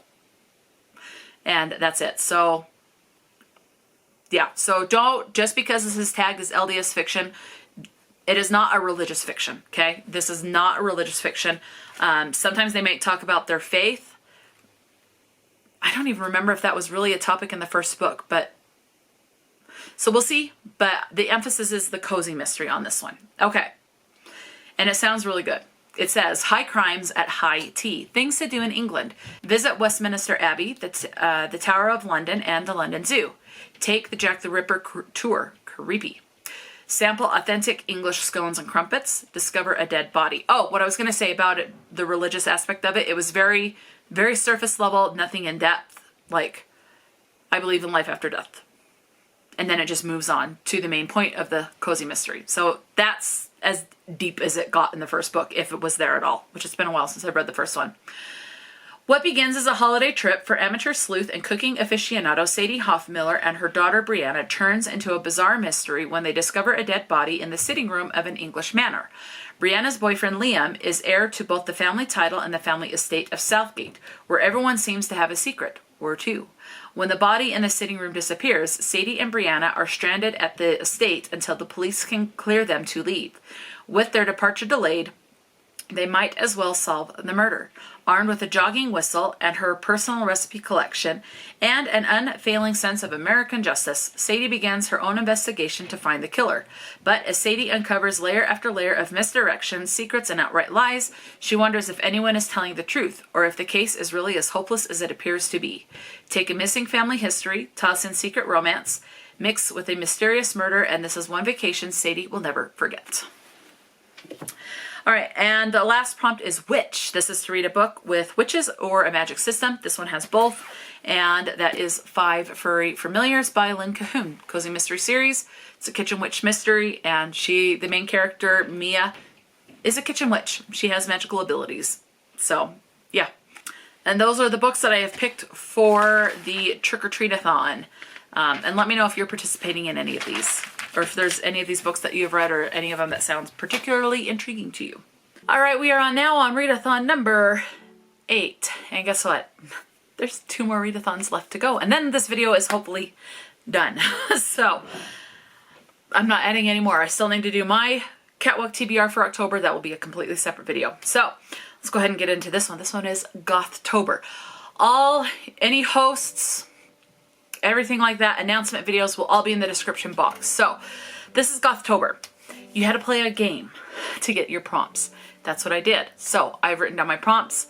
It works better on a PC or like a laptop rather than on your smartphone. So I did use my work computer to log in and do that. So there are 9 prompts for this one. I had to add 1 book to this stack, 2 stack to the stack of TBRs. So I'm now up to 40 book options for the month of October. And then when I do my Catwalk TBR game, I'll try and pull from these ones. So let's go into this. Number 1 that I ended up getting was what the heck? Okay, prompt number 1. Horror with a black main character. This one I had to do a Google search because I don't know going into it. Just because maybe an author is black does not mean that they have to write characters that are black. For example, the middle grade that I have, Dork Diaries by Rachel Renee Russell. When I did my research a while ago, if I remember correctly, actually, let's take a look. I want to make sure I'm telling you correctly. I think she's black. But the main character is white. Yeah, Rachel Renee Russell is black, and the main character in that one's white. So I had to do a little research. I don't know the race of tea kingfisher with looking at the, that's the book I'm picking, because I don't know what her ethnicity is. Let's see, tea, maybe? Is she a person of color? No? Maybe not? With the black and white picture, I can't tell. I'm guessing, I don't even want to guess. I don't know. But I'm relying on Google for this. So if you have read this book, please let me know for sure if the main character in this is black. Because I don't know for sure. I know there are other options, but I'm looking at the options that I have. So I think the main character in this is black, and that's the Hollow Places. So if you have read this and know for sure if the character is black or not, please let me know. If the character is not black, I will hunt down. I may have to pull out my Kindle and get an ebook, which I don't really want to do. I would rather just read from the books that I own for the rest of physically own for the rest of the month. But yeah, so let me know if you've read this, if the main character is black or not. I don't know for sure. It says, newly divorced, so this is the Hollow Places. Newly divorced and living back at home in rural North Carolina, Kara is helping out her ailing, eccentric Uncle Earl at his house, which doubles as a tourist hotspot, the Glory to God Museum of Natural Wonders, Curiosities, and Taxidermy. While Kara is closing up one night, she discovers a mysterious hole in the drywall, along with the museum's overstuffed hallways of oddities. An opening that impossibly leads Kara and her new friend, Simon, to a sprawling area that simply can't be part of North Carolina's plane of existence. As they explore the apparently limitless depths of this bizarre and frightening new world, a hub containing portals to alternate realities, and bear witness to its cryptic warnings, they can hear you thinking and pray they are hungry. Kara and Simon soon realize there is far more danger here than first anticipated, for they have stumbled upon a place of unyielding madness and terror, hunted by abysmal creatures and gather strength from one's innate fear of them. So I don't know if the main character is black or not, unless it specifically says, or I hear someone say it and I've never heard anyone say. So I don't know. if this will fulfill the prompt or not. So again, if you have read this, let me know one way or the other if this does or does not. Or if it's one of the cases where it's up to your imagination. I would rather know for sure, but I don't know. Okay, so that's my pick so far. Tentatively, that's definitely a tentative one. All right, the next one is prompt number 2 that I got was ship. This could be a book set on a sea ship, so set at sea. A space ship. I have a couple of space options for that, but I didn't want to add another book to my TBR if I could help it. Or a romantic. And that's what I'm going with, is romantic. So for that one I'm going with Addicted for Now by Krista and Becca Ritchie. I just grabbed one of the romance books in the stack. So it's a relationship. That's what I'm going with. Okay. Prompt number 3 is apothecaries, plant medicine, and spiritual healing. I'm guessing from the synopsis that it's going to cover one of these, probably more the apothecary side of it. And that is This Poison Heart by Kaylin Bayron. So, plant magic. That's all I know that's in this. So, that's what I'm going with for that one. Hopefully, that works and fits the prompt. Number 4 is an ominous or threatening title. How could I not go with this one? The Deading. And it's an ominous and cover in general. So yeah, we'll go with that. Okay. Number 5 is Humans Are Delicious.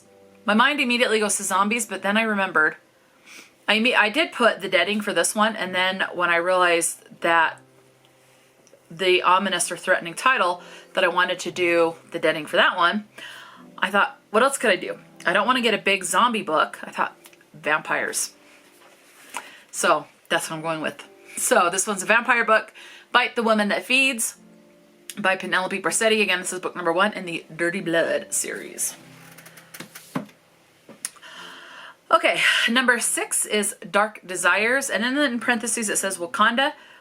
I have no idea what that means. I don't know. Do your research.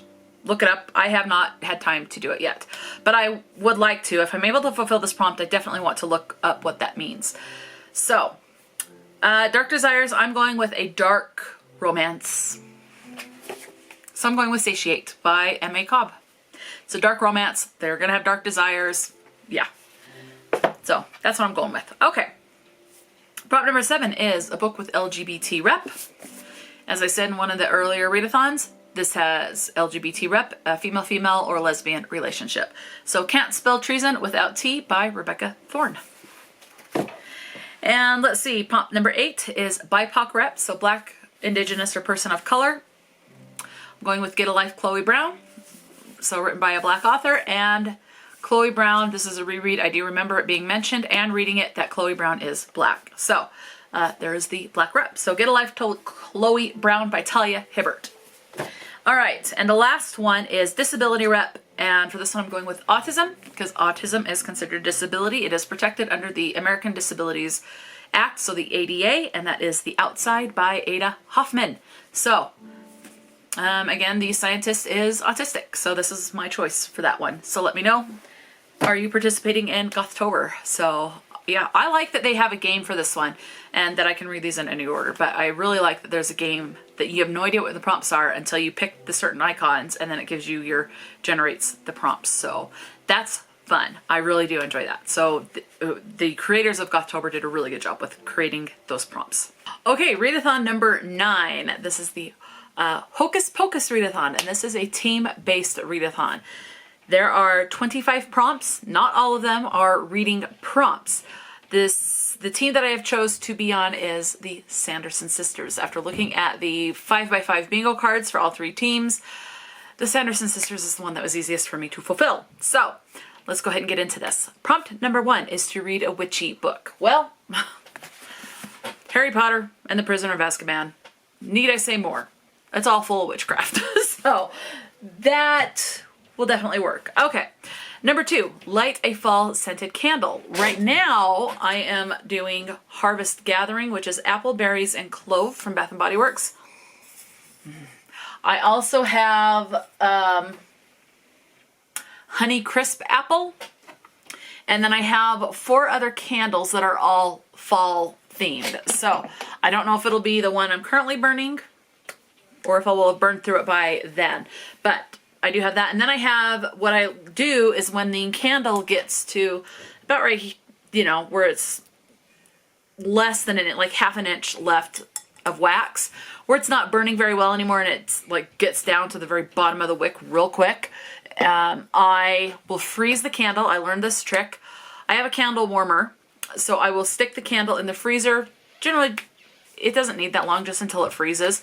But I generally leave it in there just for about overnight, and that seems to be perfect.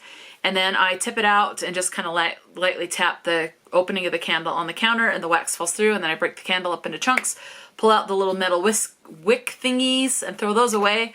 And then I have plenty of wax. I have a lot of wax. I do not need to buy candles for a long time now. That I can just use in a candle warmer. So I'm good there. Okay.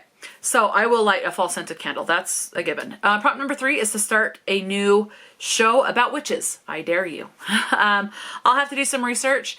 I have seen a couple of shows of... no. It's a witchy series with sisters that are witches. Like that's gonna... It's from the 90s. That's all I know. And I've only seen a couple of episodes, but I've never seen a full season, so I could start that. I have seen all of Sabrina the Teenage Witch, but I would like to rewatch that. But I'll do some looking on Hulu and Netflix and see what I can find. Oh, there's also the Wizards of Waverly Place. I've seen that, but I love it. Okay, so there's plenty of options. Number 4 is the Sanderson Sisters' weakness. Just before sunrise, try and get some reading in. Well, Molly and Polly, my kittens that I have, start playing, and so that tends to wake me up. So I will read or just play on my phone for about 15-30 minutes until I start to fall back asleep again. So that should not be a problem. Prompt number 5 is witches are all about their coven. Read a book about sisters or found family. I'm going with found family. Somewhere Beyond the Sea by T.J. Klune. So I do remember it being very much a found family in the first book, which was The House on the Cerulean Sea, and so I am assuming it's going to be the same thing, found family, and I am very much looking forward to this one. Number 6, read a book that deals with a coven. I'm going with 5 Furry Familiars by Lynn Cahoon. The witchy coven in this town in Idaho. I'm blanking on the town, but it's a small town in Idaho. Mia references the coven quite a bit, and the longer into the series, the more frequently the coven comes up. So at least so far through book 4, that has been the case. So we'll see if that trend continues with book number 5, but it does deal with the coven in there, or at least it's mentioned, or it has been in the past. Okay, number 7, read a book that will be your new favorite. Sticking with the same series, 6 Stunning Sirens by Lynn Cahoon. This is the most recent book. This is the newest release. I want there to be more, so hopefully it will continue on, because I absolutely love this series, and so I'm expecting this to be a 5-star. So, okay. So that's 7 prompts so far. Again, there's 25. So number 8, take a load of focus. This is exactly what the prompt board said. Take a load of focus on that book of yours. Winnie would approve of it. I'm not quite sure what that's supposed to mean. I am interpreting of this as maybe a book that Winnie would like, because it's all about getting the children and the young souls and sucking the souls from the body so that they can live forever. So I'm going with the middle grade, because it's all about luring those children in. So I'm going with Dork Diaries. Number 5, Tales from Not So Smart Miss Know-It-All. So I think Winnie would approve of this. If this gets kids to read and kids to her doorstep so she can suck their souls so that she can live forever, she would approve. So that's what I'm going with. Okay. Number 9, read a book you find powerful. I'm guessing this is going to be powerful because it's all about mythological gods, Hades and Zeus, and it's a game to the death. And plus there's these axes on the cover, and so that definitely gives me powerful vibes. So I find this powerful without even going into it, and I'm assuming the power will be there. Okay. Number 10, share with us your witchy favorite fall snack. Caramel apple, I guess. Yeah, because I only have a caramel apple this time of year when I can see them more. So yeah, caramel apple. Okay, there. I've shared it, but I got to share it in October, so I'll just share it again at some point. On Discord, there is a Discord for this, and I'll mention that on Discord. Number 11, read a book that is frightening. Okay, I'm assuming this is going to be frightening. It is very creepy looking. It sounds creepy. Oh, I didn't realize there was a thing on the back. Praise for the Deading. There are 7 things. We, the Risers, are the sacred vow, the holy of holies. Number 2, we are the darkness and the ground, the bones and the death. Number 3, we are the rituals, the tokens, the hanging and the buried dolls. Okay, yeah, this is sounding creepy. Number 4, we are the other place we can't remember. Number 5, we are death and rot. Number 7, we are the beings in the mirrors. Number 7, we are those who can't see must burn in round pits. Okay, yeah, this sounds horrifying. Sounds frightening, so I'm going with The Deading by Nicholas Blardis. Okay, number 12 is to watch a favorite scary movie. Willard is the one that comes to my mind. I really like Willard. It's the one where these 2 rats, he can speak to these rats, and he trains these rats to kill people for vengeance. There's one, it was about a tooth fairy, and if you see the tooth fairy's face at night when she comes to collect your tooth, you have to stay in the light and can't be in the dark, otherwise she'll get you and kill you. So, if I can remember the title of that one, I would like to rewatch that one. I could even rewatch The Ring. Creeps me the crap out. Same thing with The Grudge. What Lies Beneath. Wait Until Dark. Yeah, there's some good scary movies out there.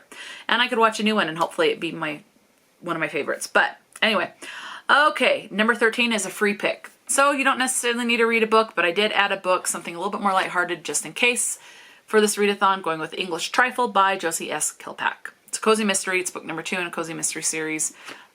So yeah, something very lighthearted to get a breath from all the dark. So prompt number 14 is to watch something thrilling for the day. If you can handle it, that is. Good luck. So I'll just find something that I find thrilling, whether it's thrillingly enjoyable or thrillingly as far as a thriller, kind of more scary type thing, which I would still find enjoyable, but I'll decide. Number 15, it's the Sanderson Sisters' Strength. It says the sisters are very powerful witches in Salem. Pick your own firewood sounds on YouTube to read with. So a little bit of ambiance. Just have to find something with a crackling fireplace or maybe like a campfire burning. So I'll find something. Number 16, library trip.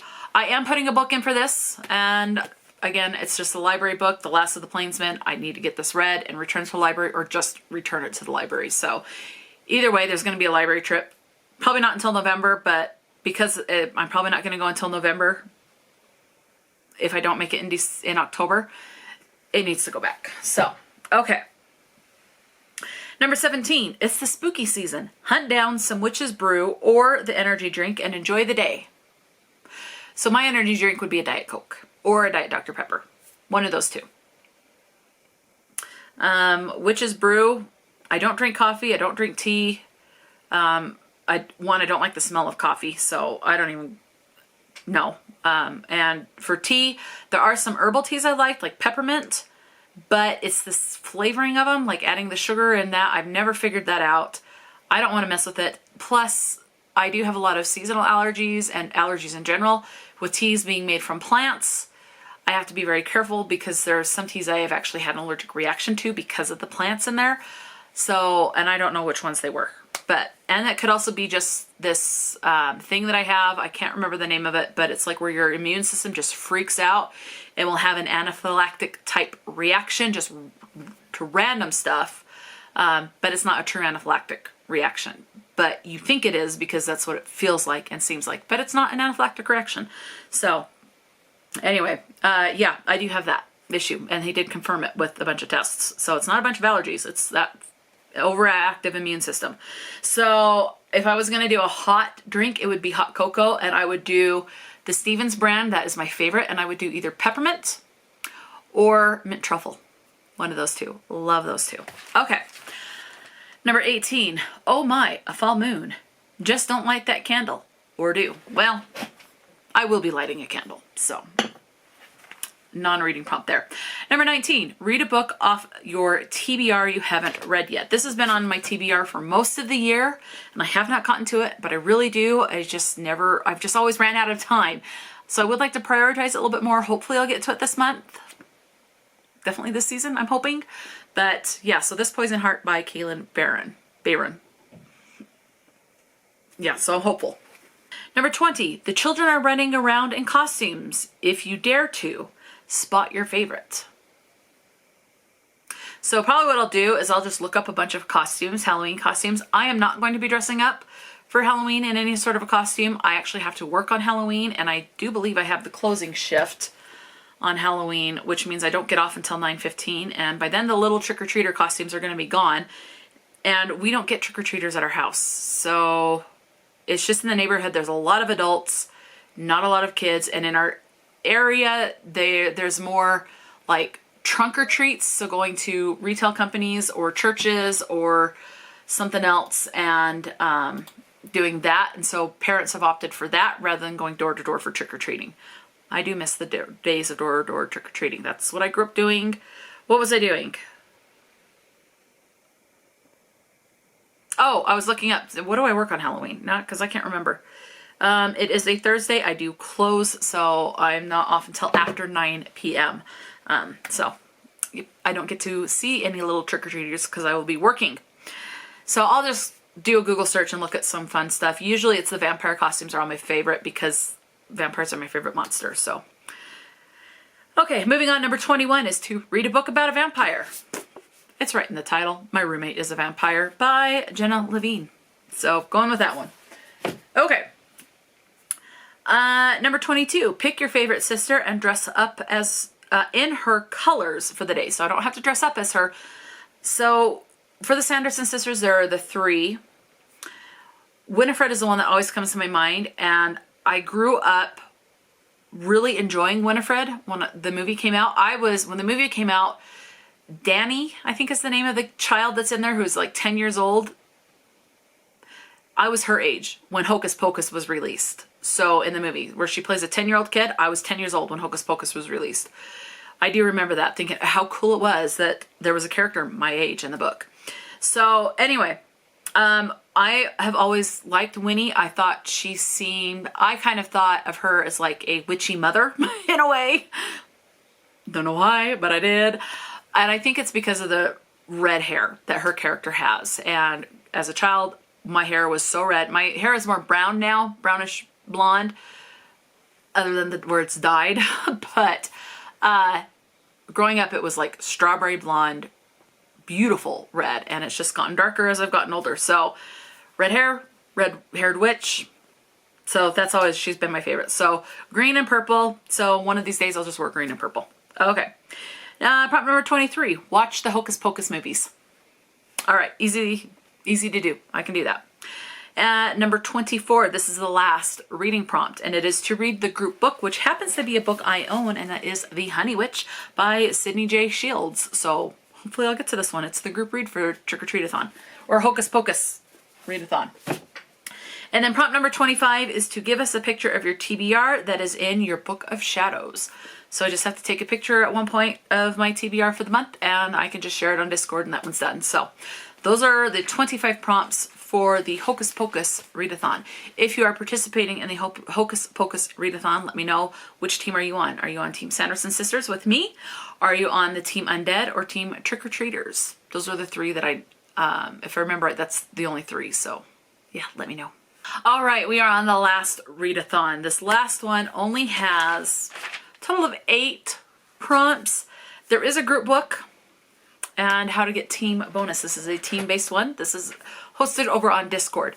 I saw the announcement for this on someone else's Discord and I decided to join it. So this is for the readathon horror-a-thon.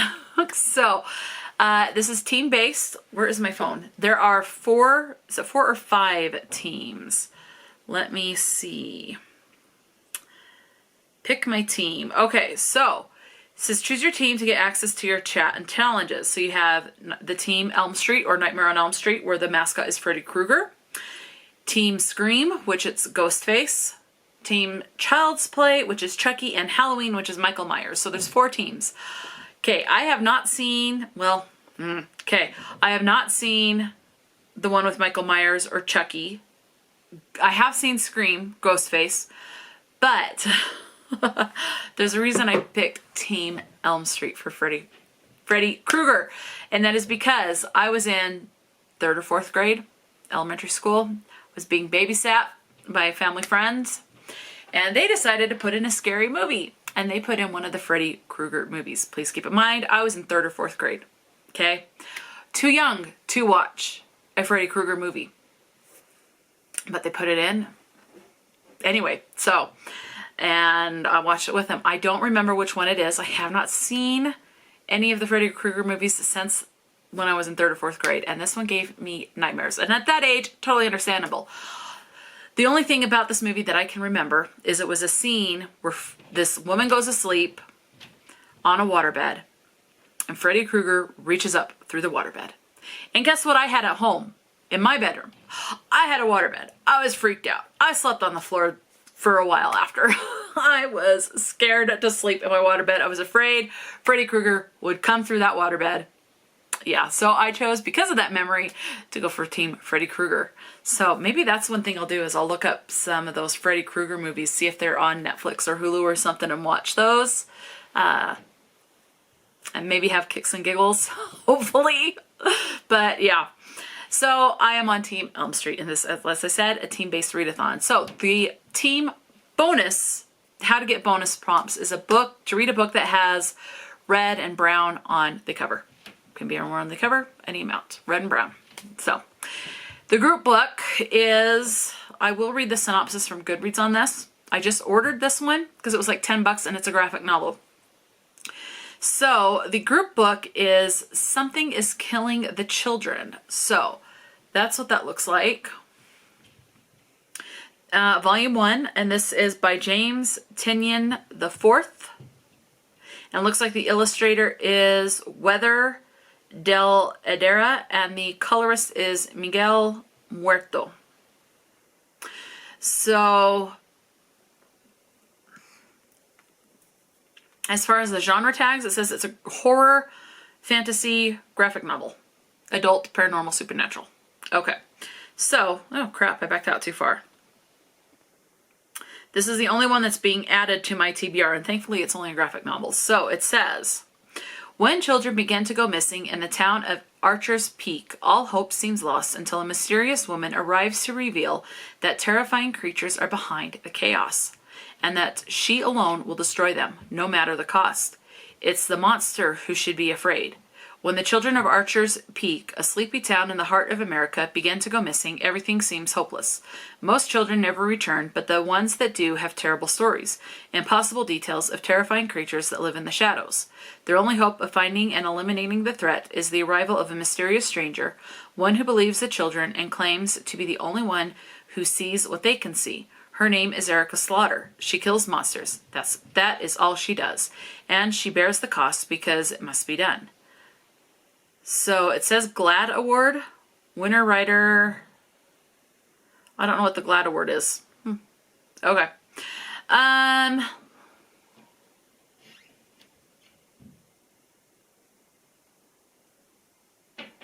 Cool. I'll have to look that up. Anyway, so Something is Killing the Children is the group read for that. I'm grateful it's a graphic novel. So, and that's not supposed to get here until like the last day of September or the first day or two of October.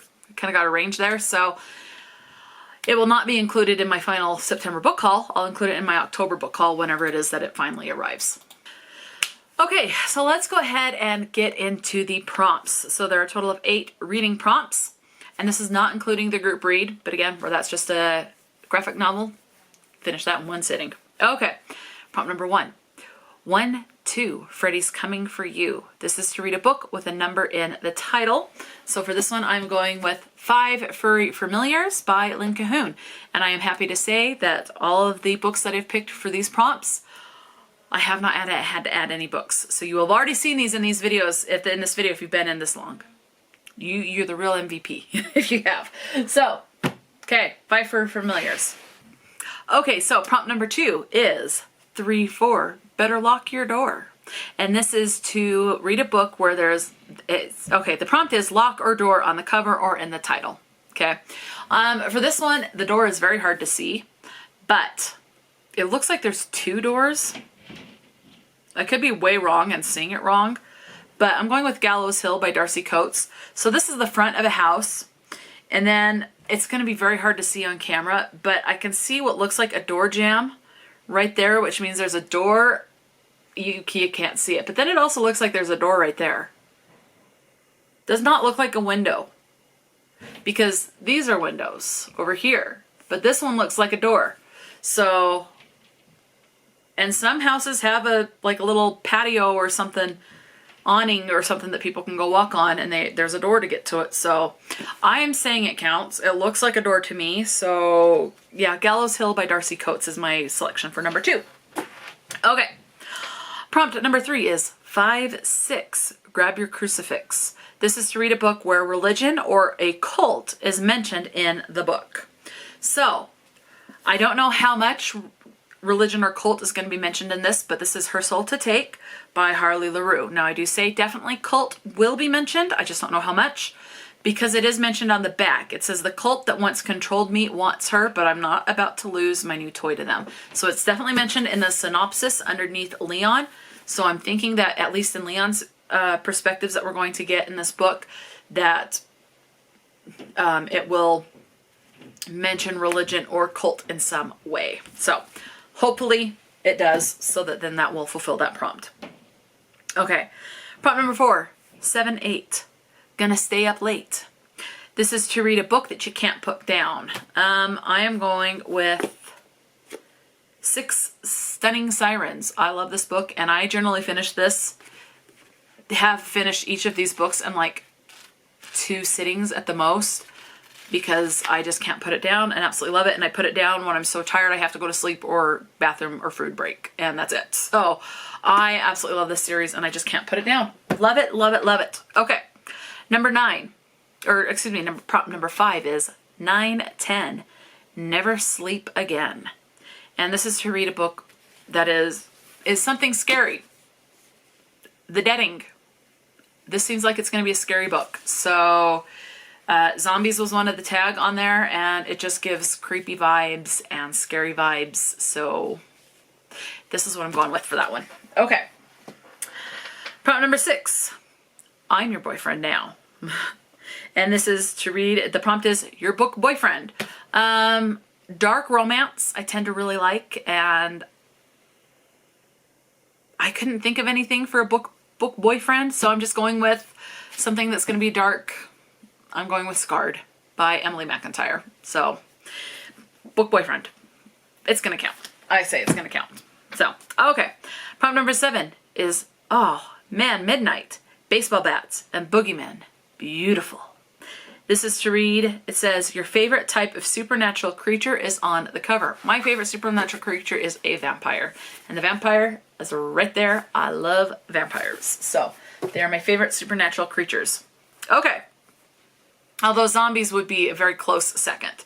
But I don't have a book with, no, I do have a book with a zombie on the cover, except it's like, I think it's 700 or 800 pages, definitely over 600 pages, and it's all short stories. So I'll get to that at some point, but vampires are my favorite. Okay, and then the last reading prompt for Horathon is, this is my world, and you can't ever leave. And the prompt is, set in your dream world. Harry Potter and the Prisoner of Azkaban. It's a dream world for a lot of people. The Weasleys are the dream family for many, many, many, many people. So we'll just leave it at that. So that is it. Those are all of the readathons I would like to try to participate in. I was able to get quite a few books. However, that is 40 books on my TBR for October. I will not get to all of them, but I will do my best to get to as many of them as I can. I still need to film my October Catwalk TBR, so keep an eye out for that. And I will try to get as many of these 40 books on my Catwalk TBR as I can, so they don't have to add any more books. But if I do, I do. If I have to add, I have to add. It is what it is. So that is it. Let me know, are you participating in any of the 10 readathons mentioned in this video? And if you are participating in any of the team-based readathons, which team are you on? Have you read any of these books or books from any of these authors? Do any of these books, where I read the synopsis at the beginning of the video, have any of them sound particularly intriguing to you? Definitely let me know. Talk to me in the comment section below. And until next time, stay true to yourself and enjoy a good book, and I will talk to you later.